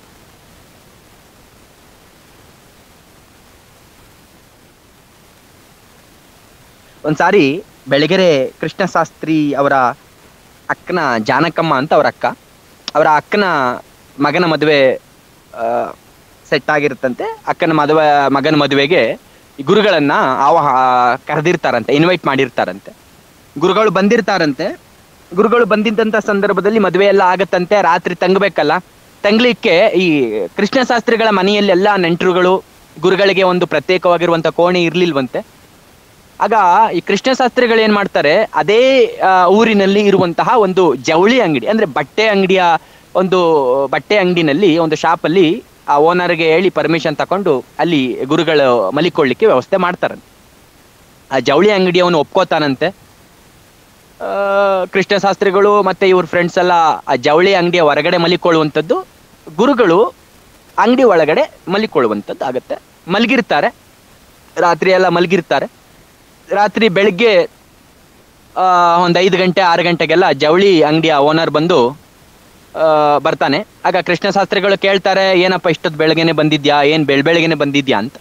ಆಗ ಅವ್ರು ಹೇಳ್ತಾರೆ, ನನ್ನ ಅಂಗಡಿ ಒಳಗಡೆ ತುಂಬಾ ಬೆಲೆ ಬಾಳುವಂತಹ ಬಟ್ಟೆಗಳನ್ನ ನಾನು ಒಳಗಡೆ ಇಟ್ಟಿದ್ದೇನೆ, ಅದು ಯಾರಾದ್ರೂ ಕೂಡ ಹೊರಗಡೆ ಸುಮಾರು ಜನ ಮಲಗಿದ್ರಲ್ಲ, ಯಾರಾದ್ರೂ ಕೂಡ ಕಳ್ತನ ಮಾಡ್ಬಿಟ್ರೆ ಅಂದ್ಬಿಟ್ಟು ನಾನು ಬೀಗ ಹಾಕೊಂಡು ಹೋಗಿದ್ದೆ, ಆ ಬೀಗವನ್ನ ತೆಗಿಬೇಕಲ್ಲ, ಸ್ವಾಮಿಗಳು ಒಳಗಡೆ ಇದ್ದಾರಲ್ಲ, ಅದಕ್ಕೆ ನಾನು ಬೇಗನೆ ಬಂದೆ ಅಂತೇಳಿ ಹೇಳ್ತಾನಂತೆ. ಆಗ ಶಾಸ್ತ್ರಿಗಳು ಬೈತಾರಂತೆ, ಅಲ್ಲಪ್ಪ ಅಂತಹ ಸ್ವಾಮಿಗಳಿದ್ದಾರೆ, ಅಂತಹ ಸಿದ್ಧಿ ಪುರುಷರು, ಅವ್ರಿರುವಾಗ ಯಾರು ಕಳ್ತನ ಮಾಡ್ತಾರಪ್ಪ, ಯಾರಾದ್ರೂ ಹಿಂಗ್ ಮಾಡ್ತಾರ, ಬೀಗ ಹಾಕೊಂಡು ಹೋಗ್ತಾರ, ಮೊದಲು ಬೀಗವನ್ನ ತೆಗಿ ಅಂತೇಳಿ ಬೀಗವನ್ನ ತೆಗಿಸ್ತಾರಂತೆ. ಒಳಗಡೆ ನೋಡಿದ್ರೆ ಸ್ವಾಮಿಗಳು ಇರ್ಲಿಲ್ವಂತೆ ಸ್ವಾಮಿಗಳು. ಕೃಷ್ಣ ಶಾಸ್ತ್ರಿಗಳಿಗೆ ಇವರ ಪವಾಡಗಳು ಗೊತ್ತಿತ್ತು. ಅವ್ರು ಹೇಳ್ತಾರಂತೆ ಎಲ್ರಿಗೂ, ಸಾಮಾನ್ಯವಾದರಲ್ಲ ಇವರು, ಒಂದೇ ದಿನ ಒಂದೇ ಸಮಯದಲ್ಲಿ ಸುಮಾರು ಕಡೆ ಪ್ರತ್ಯಕ್ಷ ಆಗ್ತಾ ಇದ್ದಂಥವ್ರು ಅಂತ. ಆಗ ಇಲ್ಲಿಂದೀಚೆಗೆ ಅವರ ಮಹಿಮೆ, ಅವರ ಪವಾಡಗಳು ಜನಗಳಿಗೆ ಬಾಯಿಂದ ಬಾಯಿಗೆ ಹರಡ್ಲಿಕ್ಕೆ ಪ್ರಾರಂಭ ಆಗುತ್ತೆ. ಅಲ್ಲಿಂದೀಚೆಗೆ ಮುಕುಂದೂರು ಸ್ವಾಮಿಗಳನ್ನ ನೋಡುವಂತಹ ಜನ ಜಾಸ್ತಿ ಆಗ್ತಾರೆ. ಒಂದ್ಸಾರಿ ಮಾತಿನ ಮಧ್ಯೆ ರಾಮಾಯಣದ ವಿಚಾರ ಬರುತ್ತಂತೆ. ಆಗ ಯಾರೋ ಒಬ್ಬ ಗುರುಗಳನ್ನ ಕೇಳ್ತಾರಂತೆ, ಗುರುಗಳೇ ರಾಮಾಯಣ ಅಂದ್ರೇನು, ಅದ್ರ ಬಗ್ಗೆ ನನಗೆ ತಿಳಿಸ್ಕೊಡಿ ಅಂತ. ಆಗ ಇನ್ನೊಬ್ಬ ಯಾರೋ ಹೇಳ್ತಾನಂತೆ, ಅದೇನು ವಿಶೇಷ ಇಲ್ಲ, ರಾವಣಾಸುರ ಸೀತೆನ ಕದ್ದ, ಕಪಿ ಸೈನ್ಯ ಕಟ್ಕೊಂಡು ಲಂಕಾ ಪಟ್ಟಣಕ್ಕೆ ಹೋಗಿ ರಾವಣಾಸುರನನ್ನ ಕೊಂದು ಸೀತಮ್ಮನ್ನ ಕರ್ಕೊಂಡು ಬಂದ, ಅಷ್ಟೇ ರಾಮಾಯಣ ಅಂತ ಹೇಳ್ತಾರೆ. ಆಗ ಗುರುಗಳು ಹೇಳ್ತಾರಂತೆ, ಸ್ವಾಮಿಗಳು, ಮುಕುಂದೂರು ಸ್ವಾಮಿಗಳು, ಅದು ನೀನ್ ಹೇಳ್ತಾ ಇರ್ತಕ್ಕಂಥದ್ದು ಮ್ಯಾಗಳ ಕತೆ, ಅದ್ರ ಒಳಗಡೆ ತಿಳಿ ಆಯ್ತಪ್ಪ, ಅದ್ರ ಒಳಗಡೆ ಸಕೀಲ್ ಐತಪ್ಪ, ಆ ಸಕೀಲ್ ಹಿಡ್ಕೊಂಡ್ರೆ ಆ ಕಥೆನೇ ಬೇರೆ. ನೋಡಪ್ಪ, ದಶರಥ ಅಂತ ಒಬ್ಬ ಇದ್ದ. ದಶರಥ ಹಂಗಂದ್ರೇನು? ಕರ್ಮೇಂದ್ರಿಯಗಳು. ಕರ್ಮೇಂದ್ರಿಯಗಳೆಷ್ಟು? 5. ಜ್ಞಾನೇಂದ್ರಿಯಗಳೆಷ್ಟು? 5. ಅಲ್ಲಿಗೆ ಎಷ್ಟಾಯ್ತು? 10. ಈ 10 ಸೇರಿ ರಥ ಮಾಡ್ಕೊಂಡು ಹತ್ತಿ ಸವಾರಿ ಮಾಡ್ಕೊಂಡು ಹೋದವನು ದಶರಥ. ಅಂದ್ರೆ ಇಂದ್ರಿಯಗಳನ್ನ ಸ್ವಾಧೀನ ಮಾಡ್ಕೊಂಡವನು ಯಾರೇ ಆಗಿರ್ಲಿ ಅವನು ದಶರಥ. ಅಂತವನು ಯಾವಾಗ್ಲೂ ಸಂತೋಷನೇ ಪಡಿತಾನೆ, ಸಂತೋಷವಾಗೇ ಇರ್ತಾನೆ. ಅವನೇ ರಾಮ. ರಾಮ ಅಂದ್ರೆ ಆನಂದ. ಅವನ ತಮ್ಮ ಲಕ್ಷ್ಮಣ, ಭರತ, ಶತ್ರುಘ್ನ ಇವೆಲ್ಲವೂ ಕೂಡ ಆನಂದದ ಬೆಳಕು. ಮನಾನಂದ, ಆತ್ಮಾನಂದ, ಬ್ರಹ್ಮಾನಂದ ಇವು. ಇನ್ನ ಸೀತಮ್ಮನಿಗೆ ತಂದೆ ತಾಯಿ ಇಲ್ಲ, ಹಂಗೆ ತಾನಾಗೆ ಬಂದವಳು ಸೀತೆ. ಅವಳು ಜ್ಞಾನಾಂಬಿಕೆ. ಜನಕ ರಾಜ ಯಜ್ಞ ಮಾಡಿ ಪಡ್ಕೊಂಡಿರುವಂಥದ್ದು, ಸಾಧನೆ ಮಾಡಿದ ಜ್ಞಾನಾಂಬಿಕೆ ಸಿಕ್ಕುದ್ಲು. ಜನಕ ರಾಜ ಋಷಿನೂ ಆಗಿದ್ದ. ರಾಮ ಧನಸ್ಸನ್ನ ಮುರಿದ. ಧನಸ್ಸು ಅಂದ್ರೇನು? ಶರೀರ. ಇದನ್ನ ಮುರಿದ್ರು ಅಂದ್ರೆ ಸ್ಥೂಲ ಶರೀರ ದಾಟೋಗಿ ಸೀತೆಯನ್ನ ಪಡೆದ. ಅಲ್ಲಿಗೆ ರಾಮ ಅಂದ್ರೆ ಆನಂದ, ಸೀತೆ ಅಂದ್ರೆ ಜ್ಞಾನ. ಎರಡು ಬಂದದ್ದು ಅಂದ್ರೆ ಜ್ಞಾನಾನಂದ ಅಂಬೋದು ಅನ್ನೋದು ಮೂಡಿ ಬಂತು. ಇದೇ ರಾಮಾಯಣ. ಇನ್ನ ಮಾಯಾಮೃಗ ಅನ್ನುವಂಥದ್ದು ಒಂದು ಜಿಂಕೆ ಇತ್ತು, ಬಂಗಾರದ ಜಿಂಕೆ. ಬಂಗಾರ ಅಂದಮೇಲೆ ಇದ್ ಕಡೆ ಇರೋದಲ್ಲ, ಅದು ಸಂಪತ್ತು ಅನ್ನುವಂಥದ್ದಷ್ಟೇ. ಲಕ್ಷ್ಮಿ ಅವಳು ಅಷ್ಟೇ, ಒಂದ್ ಕಡೆ ಇದ್ ಕಡೆ ಇರೋದಲ್ಲ ಅದು. ಅದನ್ನ ಹಿಡ್ಕೊಂಡು ಬಾ ಅಂತಂದು ಸೀತಮ್ಮ. ರಾಮ ಕೊಂದೇ ಬಿಟ್ಟ. ಅಂದ್ರೆ ಈ ಜಗತ್ತಿನ ಐಶ್ವರ್ಯದ ಆಸೆ ಮಾಯೆ ಇತ್ತಲ್ಲ, ಆ ಮಾಯೆ ಅದನ್ನ ಕೊಂದ್ಬಿಟ್ಟ. ಅಂದ್ರೆ ಜ್ಞಾನಾನಂದ ಇದ್ದಲ್ಲಿ ಮಾಯೆ ಸತ್ತೋಗುತ್ತೆ ಅನ್ನುವಂಥದ್ದು. ಎಲ್ಲಿ ಜ್ಞಾನ ಇರುತ್ತೋ ಅಲ್ಲಿ ಮಾಯೆ ಇರಲ್ಲ.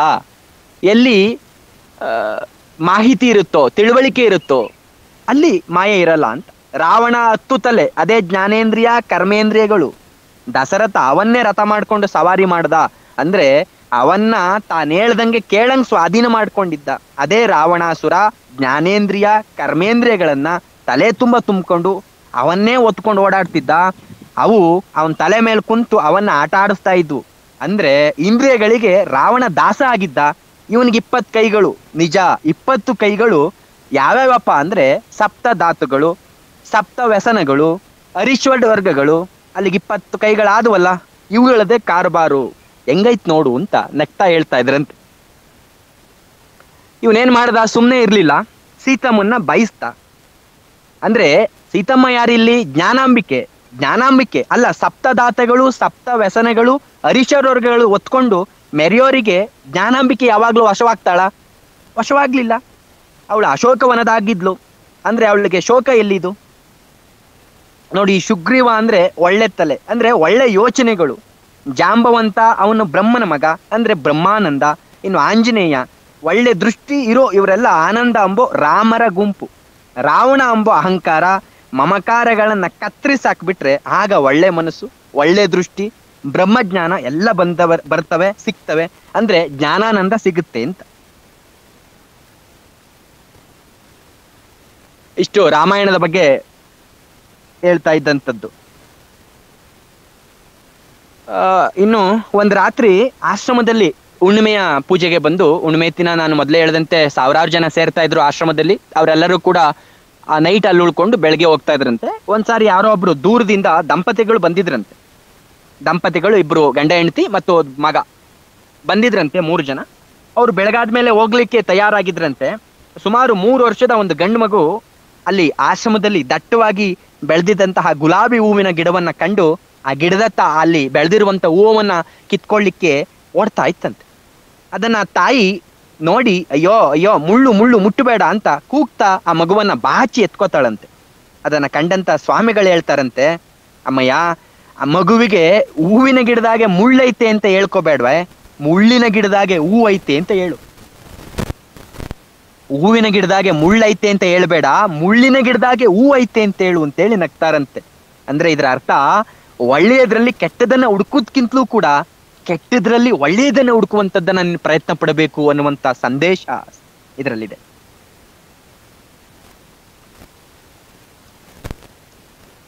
ಒಂದ್ಸಾರಿ ಆಶ್ರಮದಲ್ಲಿರುವಂತಹ ಸಂದರ್ಭದಲ್ಲಿ ಯಾರೋ ಒಬ್ರು ಅಲ್ಲಿಯ ಲೋಕಲೈಟ್ ಏನಿದ್ದಾರೆ ಅವರು ಸ್ವಾಮಿಗಳಿಗೆ ಸ್ವಲ್ಪ ತಿನಿಸುಗಳನ್ನ ತರ್ತಾನಂತೆ. ಆಗ ಸ್ವಾಮಿಗಳು ಕೇಳ್ತಾರಂತೆ, ಏನಪ್ಪ ಇದು ಇಷ್ಟೆಲ್ಲ ತಿಂಡಿಗಳನ್ನ ತಂದಿದ್ಯಲ್ಲ ಅಂತ. ಅದಕ್ಕೆ ಅವನು ಹೇಳ್ತಾನಂತೆ, ಸ್ವಾಮಿ, ನಮ್ಮ ಮನೆಯಲ್ಲಿ ಏಕಾದಶಿ ಹಬ್ಬ ಇತ್ತು, ಹಾಗಾಗಿ ನಮ್ಮ ಮನೆಯಲ್ಲಿ ಮಾಡಿದ್ವಿ, ಹಾಗಾಗಿ ನಾವು ತಗೊಂಡ್ ಬಂದ್ವಿ ಅಂತ. ಆಗ ಗುರುಗಳು ಕೇಳ್ತಾರಂತೆ ಏಕಾದಶಿ ಅಂದ್ರೆ ಏನಪ್ಪಾ ಅಂತ. ಆಗ ಅವನು ಅಯ್ಯೋ ನಾನು ದಡ್ಡ ಸ್ವಾಮಿ, ನನ್ಗೇನ್ ಗೊತ್ತಾಗತ್ತೆ, ನೀವೇ ಹೇಳಿ ಅಂತ ಹೇಳ್ತಾನಂತೆ. ಆಗ ಸ್ವಾಮಿಗಳು ಹೇಳ್ತಾರೆ, ನೋಡು, ಏಕ ಅಂದ್ರೆ ಒಂದು ಅಂತ, ದಶ ಅಂದ್ರೆ 10 ಅಂತ. ಈ 10ನ್ನ ಒಂದು ಮಾಡಿದ್ರೆ ಕರ್ಮೇಂದ್ರಿಯಗಳು ಜ್ಞಾನೇಂದ್ರಿಯಗಳು ಒಂದ್ ಕಡೆ ಸೇರ್ಸಿದ್ರೆ ಅಲ್ಲಿ ಏಕಾದಶಿ ಆಯ್ತು ನೋಡಪ್ಪ ಅಂತ ನಗ್ತಾರಂತೆ. ಮುಂದಕ್ಕೆ ಆತ ಕೇಳ್ತಾನಂತೆ, ಏಕಾದಶಿ ಅಂದ್ರೇನು ಸರಿ, ದ್ವಾದಶಿ ಅಂದ್ರೇನು, ತ್ರಯೋದಶಿ ಅಂದ್ರೇನು ಅಂತ. ಆ ಗುರುಗಳು ಹೇಳ್ತಾರಂತೆ, ಅವೆಲ್ಲ ಪಂಚಾಂಗದಾಗ ಬರ್ದವ್ರೆ, ಅವಿರೋದು ನಿಜ, ಒತ್ತುಟ್ಟಿ ಒತ್ತು ಮುಳುಗೋ ಲೆಕ್ಕಾಚಾರ. ಆದ್ರೆ ಅದನ್ನೇ ಒತ್ತು ಹುಟ್ಟಿದ ಬೆಳಕನಾಗ ನೋಡಿದ್ರೆ ಇಲ್ಲೊಂದು ಕಮಲ ಐತೆ, ಅದು 12ನೇ ಸ್ಥಾನ ಅಂದ್ರೆ ದ್ವಾದಶಿ. ಇದು ಶಿಖಾಸ್ಥಾನ, ಇದು 13. ಇದು ಪಶ್ಚಿಮ ಸ್ಥಾನ, ಇದು 14. ಅವರು ಮುಂಬದಿಗೆ ಕೈಯನ್ನ ತೋರಿಸಿ ಹಿಂಬದಿಗೆ ಬೆರಳನ್ನ ಆಡಿಸಿ, ಇದು ದ್ವಾದಶಿ. ಮತ್ತೆ ಹಿಂಬದಿಗೆ ಕೈಯನ್ನ ಆಡಿಸಿ ತೋರಿಸಿ, ಇದು ಪಶ್ಚಿಮ ಸ್ಥಾನ, ಇದು 14ನೇದು. ಅದರ ಕಡೆಗೆ ಸಂಪೂರ್ಣ ಅಂದ್ರೆ ಆ ಕೈರು, ಅದನ್ನೇ ಪೂರ್ಣಿಮೆ ಅಂತಾರೆ, ಹುಣ್ಣಿಮೆ ಅಂತಾರೆ.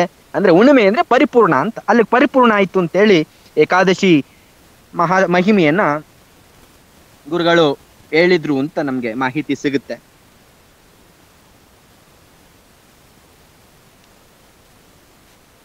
ಮತ್ತೆ ಮಡಿ ಬಗ್ಗೆ ನಮ್ಮ ವೆಂಕಟಾಚಲ ಗುರುಗಳು ಕೂಡ ಹೇಳ್ತಾ ಇದ್ರು. ಮಡಿ ಅಂದ್ರೆ ಯಾವುದು ಅಂದ್ರೆ ಬೇರೆಯವರ ವಿಚಾರಕ್ಕೆ ಹೋದ್ರೆ ನಿಜವಾದ ಮಡಿ ಅಂತ. ಸಾರಿ, ಬೇರೆಯವರ ವಿಚಾರಕ್ಕೆ ಹೋಗದೆ ಇದ್ರೆ ಅದು ಮಡಿ, ಬೇರೆಯವರ ವಿಚಾರಕ್ಕೆ ಹೋದ್ರೆ ಅದು ಮೈಲಿಗೆ ಅಂತ. ಸ್ನಾನ ಮಾಡ್ತಕ್ಕಂಥದ್ದು ಅದು ಮಡಿ ಅಲ್ಲ, ಸ್ನಾನ ಮಾಡ್ಕೊಂಡ್ರೆ ಮಡಿ ಅಲ್ಲ, ಅಥವಾ ಸ್ನಾನ ಮಾಡದೇ ಇದ್ರೆ ಅದು ಮೈಲಿಗೆ ಅಲ್ಲ. ಬೇರೆಯವರ ವಿಚಾರಕ್ಕೆ ಹೋಗದೆ, ಬೇರೆಯವರ ತಂಟೆಗೆ ಹೋಗದೆ ತನ್ನಷ್ಟಕ್ಕೆ ತಾನಿದ್ರೆ ಅದೇ ಮಡಿ, ಅದೇ ಶುದ್ಧ ಅಂತ. ಅದೇ ರೀತಿ ಇವ್ರಿಗೆ ಯಾರೋ ಒಬ್ರು ದೂರದಿಂದ ಬಂದವನೊಬ್ಬ ಕೇಳ್ತಾನಂತೆ, ಸ್ವಾಮಿ ನಮ್ಮೂರಿಗೊಬ್ರು ಸ್ವಾಮಿಗಳು ಬಂದಿದ್ದಾರೆ, ಸಾಧುಗಳು, ಅವರು ದಿನಕ್ಕೆ 5-5 ಸಾಲ ಸ್ನಾನ ಮಾಡ್ತಾರೆ ಅಂತ.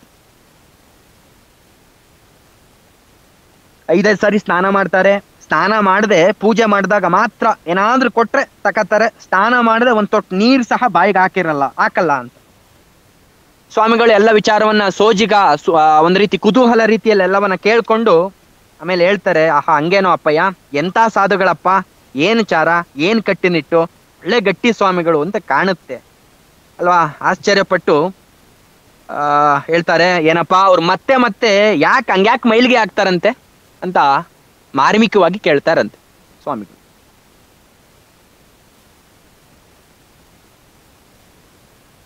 ಒಂದ್ಸಾರಿ ಬೆಳಗೆರೆ ಕೃಷ್ಣ ಶಾಸ್ತ್ರಿಗಳು ಹಿಮಾಲಯ ಮತ್ತೆ ಕೈಲಾಸ ಯಾತ್ರೆಯನ್ನ ಮಾಡ್ಕೊಂಡು ಬಂದಿರ್ತಾರಂತೆ. ಕೈಲಾಸ ಯಾತ್ರೆಯನ್ನ ಮಾಡ್ಕೊಂಡು ಬಂದಂತ ಸಂದರ್ಭದಲ್ಲಿ ಗುರುಗಳಿಗೆ ಹೇಳ್ತಾರಂತೆ, ಸ್ವಾಮಿಗಳೇ ನಾನು ಕೈಲಾಸ ಯಾತ್ರೆಯನ್ನ ಮಾಡ್ಕೊಂಡು ಹಿಮಾಲಯ ಆ ಕಡೆ ಎಲ್ಲ ಹೋಗಿದ್ದೆ, ನಾನು ಎಲ್ಲವನ್ನ ಪರ್ಯಟನೆ ಮಾಡ್ಕೊಂಡು ಬಂದಿದ್ದೇನೆ ಅಂತ ಹೇಳ್ತಾರಂತೆ. ಆಗ ಗುರುಗಳು ಹೇಳ್ತಾರಂತೆ, ಕೈಲಾಸ ಇದೆಯಲ್ಲಪ್ಪ, ಆ ಕೈಲಾಸ ನಿಜ, ಅದು ಹಿಮಾಲಯ ಇದೆಯಲ್ಲ, ಹಿಮಾಲಯ ಆದ್ರೇನೆ ಕೈಲಾಸ ಕಾಣೋದು, ಹಿಮಾಲಯ ಆದ್ರೇನೆ ಕೈಲಾಸ ಕಾಣೋದು. ಹಿಮಾಲಯ ಆಗಬೇಕು, ಹಿಮ ಲಯ ಆಗಬೇಕು. ಹಿಮಾಲಯ ಅಂದ್ರೆ ಏನು ಅಂದ್ರೆ ಹಿಮ ಲಯ ಆಗಬೇಕು. ಈಗ ಅದೆಷ್ಟೋ ಹಿಮ ಮುಚ್ಕೊಂಡು ಒಳಗಿರೋದೇನೆ ಕಾಣಲ್ಲ. ಹಿಮ ನಮ್ಮೊಳಗಡೆ ಇರತಕ್ಕಂಥ ಹಿಮ ಮುಚ್ಕೊಂಡಿದೆ, ಒಳಗಡೆ ಇರ್ತಕ್ಕಂಥದ್ದು ಕಾಣಲ್ಲ, ಬರೀ ಹಿಮ ಕಾಣುತ್ತೆ. ಈಗ ಮುಚ್ಚಿರೋ ಹಿಮ ಒಂದಷ್ಟು ಲಯ ಆದ್ರೆ, ಅಂದ್ರೆ ಒಳಗಡೆ ಇರ್ತಕ್ಕಂಥದ್ದೆಲ್ಲ ಏನಿವೆ, ನಮ್ಮ ಅಹಂಕಾರ, ನಮ್ಮ ಮಮಕಾರ, ನಮ್ಮ ದುರ್ಗುಣ, ನಮ್ಮ ದುರ್ನಡತೆಗಳು, ಇವೆಲ್ಲ ಹಿಮದಂತೆ ನಮ್ಮನ್ನ ಮುಚ್ಕೊಂಡಿವೆ. ಈ ಒಳಗಡೆ ಮುಚ್ಕೊಂಡಿರುವಂತ ಇವೆಲ್ಲವೂ ಕೂಡ ನಮ್ಮಲ್ಲಿ ಲಯವಾದಾಗ ಆತ್ಮ ಸಾಕ್ಷಾತ್ಕಾರ ಆಗ್ತದೆ, ಅಲ್ಲಿಗೆ ಕೈಲಾಸ ಕಾಣ್ತದೆ ಅಂತ. ಇವು ಸಾಕ್ಷಾತ್ಕಾರ ಆಗಬೇಕು, ಆತ್ಮ ಸಾಕ್ಷಾತ್ಕಾರ ಆಗಬೇಕು. ಆತ್ಮ ಸಾಕ್ಷಾತ್ಕಾರ ಆಗಬೇಕು ಅಂದ್ರೆ ಏನ್ ಮಾಡ್ಬೇಕು, ಈ ಅಹಂಕಾರಗಳು, ಅರಿಷಡವರ್ಗಗಳು ಇವೆಲ್ಲವೂ ಕೂಡ ಲಯ ಆಗಬೇಕು, ನಾಶ ಆಗಬೇಕು. ನಾಶ ಆದ್ಮೇಲೆ ಸಾಕ್ಷಾತ್ಕಾರ ಆಗ್ತದೆ, ಆತ್ಮ ಸಾಕ್ಷಾತ್ಕಾರ ಆದ್ಮೇಲೆ ಕೈಲಾಸ ಕಾಣ್ತದೆ ಅನ್ನುವಂಥದ್ದು ಹಿಮಾಲಯ ಯಾತ್ರೆಯ ಬಗ್ಗೆ ಗುರುಗಳು ಹೇಳ್ತಾ ಇದ್ದಂಥದ್ದು. ಒಂದ್ಸಾರಿ ಇದನ್ನ ವೆಂಕಟಾಚಲ ಅವಧೂತರು ಇದರಲ್ಲೂ ಕೂಡ ಒಂದ್ಸಾರಿ ಬರುತ್ತೆ. ಮುಕುಂದರು ಸ್ವಾಮಿಗಳು ಇರುವಂತ ಸಂದರ್ಭದಲ್ಲಿ ಒಂದ್ಸಾರಿ ಒಬ್ಬ ಹರಿಜನ ಹುಡುಗ ಶೆಡ್ಯೂಲ್ ಕ್ಯಾಸ್ಟ್ ಅವನ್ ಏನ್ ಮಾಡ್ತಾನಂತೆ, ಶಿವನ ದೇವಸ್ಥಾನಕ್ಕೆ ಹೋಗಿದ್ದಾನೆ ಅಂತೇಳಿ ಒಂದು ಸುದ್ದಿ ಬರುತ್ತಂತೆ. ಆತನನ್ನ ಯಾರು ಹೋಗಿದ್ದಾನೆ ಆತನನ್ನ ಪತ್ತೆ ಹಚ್ಚಿ ಆತನಿಗೆ ದಂಡವನ್ನ ಹಾಕಿ ಆತನನ್ನ ಕತ್ತಿಯ ಮೇಲೆ ಕೂರಿಸಿ ಮೆರವಣಿಗೆ ಹಾಕಿ ದಂಡ ಹಾಕಿ ದೇವರಿಗೆ ಮೈಲಿಗೆ ಅಂಟ್ಕೊತ್ತು ಅಂತೇಳಿ ರುದ್ರಾಭಿಷೇಕವನ್ನ ಮಾಡಿ, ಅದಾದ್ಮೇಲೆ ಲಕ್ಷ ಬಿಲ್ವಾರ್ಚನೆಯನ್ನ ಮಾಡಿ, ಲಕ್ಷ ಶಿವಮಂತ್ರ ಜಪವನ್ನ ಮಾಡಿ, ಅಖಂಡ ಭಜನೆಯನ್ನ ಮಾಡಿ, ಅನ್ನ ಸಂತರ್ಪಣೆಗಳನ್ನ ಆ ಜಾಗದಲ್ಲಿ ಮಾಡಿ ಮೈಲಿಗೆಯನ್ನ ಕಳ್ಕೊಂಡು ದೇವರನ್ನ ಶುದ್ಧಿಗೊಳಿಸಿದ್ರು ಅಂತ ಯಾರೋ ಒಬ್ಬ ಬಂದು ಹೇಳ್ತಾನಂತೆ ಮುಕುಂದ್ರು ಸ್ವಾಮಿಗಳು. ಆಗ ಮುಕುಂದ್ರು ಸ್ವಾಮಿಗಳು ಹೇಳ್ತಾರಂತೆ, ಓಹೋ ಹಂಗೈತೇನೋ, ಅವನು ಹರಿಜನ. ಹರಿಜನ ಅಂದಮೇಲೆ ಹರನ್ ಗುಡಿ ಯಾಕೆ ಹೋಗ್ಬೋದೆ? ಹರ ಅಂತ ಹೇಳಿದ್ರೆ ಶಿವ, ಹರಿ ಅಂತ ಹೇಳಿದ್ರೆ ವಿಷ್ಣು. ಹರಿಜನ ಅಂತ ಇದ್ರಲ್ಲ, ಶೆಡ್ಯೂಲ್ ಕ್ಯಾಸ್ಟರ್ ಎಲ್ಲರನ್ನು ಕೂಡ ಹರಿಜನ ಅಂತೇಳಿ ಕರೀತಾ ಇದ್ರು. ಗಾಂಧೀಜಿಯವರು ಮೊಟ್ಟ ಮೊದಲ ಬಾರಿಗೆ ಅವರನ್ನ ಹರಿಜನ ಅಂತೇಳಿ ಕರಿಬೇಕು ಅಂತೇಳಿ ಅವರು ಕರೆದ್ರು. ಆಗ ಇವರು ಹರಿಜನ ಅಂತೇಳಿ ಕರೀತಾ ಇದ್ರು. ಅದನ್ನ ಉಲ್ಲೇಖ ಮಾಡಿ ಹೇಳ್ತಾರೆ, ಹರಿಜನ ಹರನ ಗುಡಿ ಒಳಗೆ ಹೋಗ್ಬೋದೆ? ಹರಜನ ಆಗಿದ್ರೆ ಹೋಗ್ಲಿ ಅನ್ಬೋದಿತ್ತು. ಹರಿಜನ ಈಶ್ವರನ್ ಗುಡಿ ಯಾಕೆ ಹೋದ್ಮೇಲೆ ದೇವ್ರಿಗೆ ಸೂತ್ಕ ಆಗೈತೆ ಬಿಡು, ಅಂತೂ ಅವ್ರಿಗೆ ದಂಡ ಹಾಕಿ ಕತ್ತೆ ಮೇಲೆ ಮೆರವಣಿಗೆ ಮಾಡ್ಬೇಕಾದದ್ದೇ ಅಂತ ಹೇಳ್ತಾರಂತೆ. ಆಗ ಈ ವಿಚಾರವನ್ನ ಹೇಳಕ್ ಬಂದಿರುವಂತವನು ಖುಷಿ ಆಗತ್ತಂತೆ, ನಗ್ತಾನಂತೆ. ಆಗ ಮುಂದುವರ್ಕೊಂಡು ಮುಕುಂದೂರು ಸ್ವಾಮಿಗಳು ಮಾತನ್ನ ಮುಂದುವರಿಸಿ ಹೇಳ್ತಾರಂತೆ, ನೋಡಪ್ಪ, ಒಬ್ಬ ಹರಿಜನರ ಹುಡುಗ ದೇವರ ಗುಡಿಯಾಕ್ ಹೋದ್ರೆ ಆ ದೇವರಿಗೆ ಮೈಲಿಗೆ ಬಂದು ಸೂತ್ಕ ಆಯ್ತು ಅಂದ್ಮೇಲೆ ಆ ಹಿಂದುಳಿದವನು ಅವನ ಪವರ್ ಎಂತದ್ದಿರ್ಬೇಕು? ದೇವರ ಪವರ್ನಿಂದ ಅವನು ಶುದ್ಧ ಆಗಿ ಚೊಕ್ಕವಾಗ್ಬೇಕಪ್ಪ. ಅದ್ ಬಿಟ್ಟು ಅವನ ಶಕ್ತಿನೇ ದೊಡ್ಡದಾಗಿ ದೇವ್ರೇ ಕೆಟ್ಟೋಯ್ತು ಅಂದ್ರೆ ಅದೆಂತ ದೇವ್ರು? ಸೋಜ್ಗ ನೋಡಪ್ಪ, ಸೋಜ್ಗ ಅಂದ್ರೆ ಇದೇ ಇರ್ಬೇಕು ಅಂತ ಮತ್ತೆ ಮತ್ತೆ ನಗ್ತಾರಂತೆ. ನಮ್ಮ ವೆಂಕಟಾಚಲ ಗುರುಗಳು ಇದ್ದಂತ ಸಂದರ್ಭದಲ್ಲೂ ಕೂಡ ಇದೇ ರೀತಿ ಒಂದು ಘಟನೆ ನಡೆದಿತ್ತು. ಒಂದು ಸಂಜೆ ಸಕ್ರಾಯಪಟ್ಟಣಕ್ಕೆ ಅಲ್ಲಿ ಹತ್ರದಲ್ಲಿರ್ತಕ್ಕಂಥ ಈಶ್ವರ ದೇವಸ್ಥಾನದ ಆಡಳಿತ ಮಂಡಳಿಯವರು ಬರ್ತಾರಂತೆ ವೆಂಕಟಾಚಲ ಅವಧೂತರನ್ನ ನೋಡ್ಲಿಕ್ಕೆ. ಬಂದಾಗ ಗುರುಗಳು ಎಲ್ರಿಗೂ ಕೂಡ ಕಾಫಿಯನ್ನ ಕೊಡಿಸಿ ನಂತರ ಏನ್ ಎಲ್ರು ಒಟ್ಟಿಗೆ ಬಂದಿದ್ದೀರಾ, ಏನಾದ್ರೂ ತೊಂದರೆ ಆಯ್ತಾ ಅಂತ ಗುರುನಾಥರು ಪ್ರಶ್ನೆ ಕೇಳ್ತಾರಂತೆ. ಆಗ ಅಲ್ಲಿ ಒಬ್ರು ಹೇಳ್ತಾರಂತೆ, ಸ್ವಾಮಿ 3 ದಿನಗಳ ಹಿಂದೆ ಹಿಂದುಳಿದ ಜನಾಂಗದವನು ಬಂದು ಎಷ್ಟ್ ಹೇಳಿದ್ರು ಕೇಳದೆ ಗರ್ಭಗುಡಿ ಪ್ರವೇಶವನ್ನ ಮಾಡ್ಬಿಟ್ಟ. ನಮ್ಮ ಈಶ್ವರನಿಗೆ ಅವನ ಕರ್ಮ ಸುತ್ಕೊಬಿಟ್ಟಿದೆ, ಮುಂದೆ ಏನ್ ಕಾದಿದೆಯೋ ಗೊತ್ತಿಲ್ಲ. ಹಾಗಾಗಿ ಭಯದಿಂದ ನಾನ್ ನಿಮ್ಮಲ್ಲಿ ಸಲಹೆಯನ್ನ ಕೇಳಲಿಕ್ಕೆ ಬಂದಿದ್ದೇವೆ, ಮುಂದೇನ್ ಮಾಡ್ಬೇಕು ಅಂತ ನೀವೇ ತಿಳಿಸ್ರಿ ಅಂತ ಕೇಳ್ತಾರಂತೆ ಗುರುನಾಥರ ಹತ್ರ. ತಕ್ಷಣ ಗುರುನಾಥರು ಹೇಳ್ತಾರಂತೆ, ನಾಳೆಯಿಂದ ಆ ವ್ಯಕ್ತಿಗೆ ಪೂಜೆ ಮಾಡಿ ಅಂತ. ನಾಳೆಯಿಂದ ಶಿವನ ವಿಗ್ರಹವನ್ನ ಏನಿದೆ ಆ ಶಿವನ ವಿಗ್ರಹವನ್ನ ತೆಗೆಸಿ ಆ ವ್ಯಕ್ತಿಯನ್ನ ಕೂರಿಸಿ ಪೂಜೆ ಮಾಡಿ ನೀವು ಎಲ್ಲ ಹಾರ್ತಾರಂತೆ. ಆಗ ಗುರುನಾಥರು ಹೇಳ್ತಾರಂತೆ, ಮತ್ತೇನಯ್ಯ, ಈಶ್ವರನನ್ನ ಕಂಡ್ರೆ ಸಾಕು ಎಲ್ಲರ ಪಾಪ ಕರ್ಮಗಳು ಸುಟ್ಟೋಗುವಾಗ ಅವನ ಕರ್ಮವೇ ಈಶ್ವರನಿಗೆ ಸುತ್ತಕೊಂಡಿದೆ ಅಂದಾದ್ರೆ ಅವನು ಈಶ್ವರನಿಗಿಂತ ದೊಡ್ಡವನು ಅಂತ ಆಯ್ತಲ್ವೇ? ಹೋಗಿ ಬರೀ ಭ್ರಮೆ ಬೇಡ, ನಿಮ್ಮ ಸಮಾಧಾನಕ್ಕೆ ಯಾರಾದ್ರೂ ಪುರೋಹಿತರನ್ನ ಕರೆಸಿ ಒಂದು ಪುಣ್ಯವನ್ನು ಅಥವಾ ರುದ್ರಾಭಿಷೇಕವನ್ನು ಮಾಡಿಸಿ ಅಂತ ಹೇಳಿ ಸಲಹೆಯನ್ನ ಕೊಟ್ರು ಅಂತ ವೆಂಕಟಾಚಲ ಅವಧೂತರ ಚರಿತ್ರೆಯಲ್ಲಿ ನಮಗೆ ಮಾಹಿತಿ ಸಿಗುತ್ತೆ. ಒಂದ್ಸಾರಿ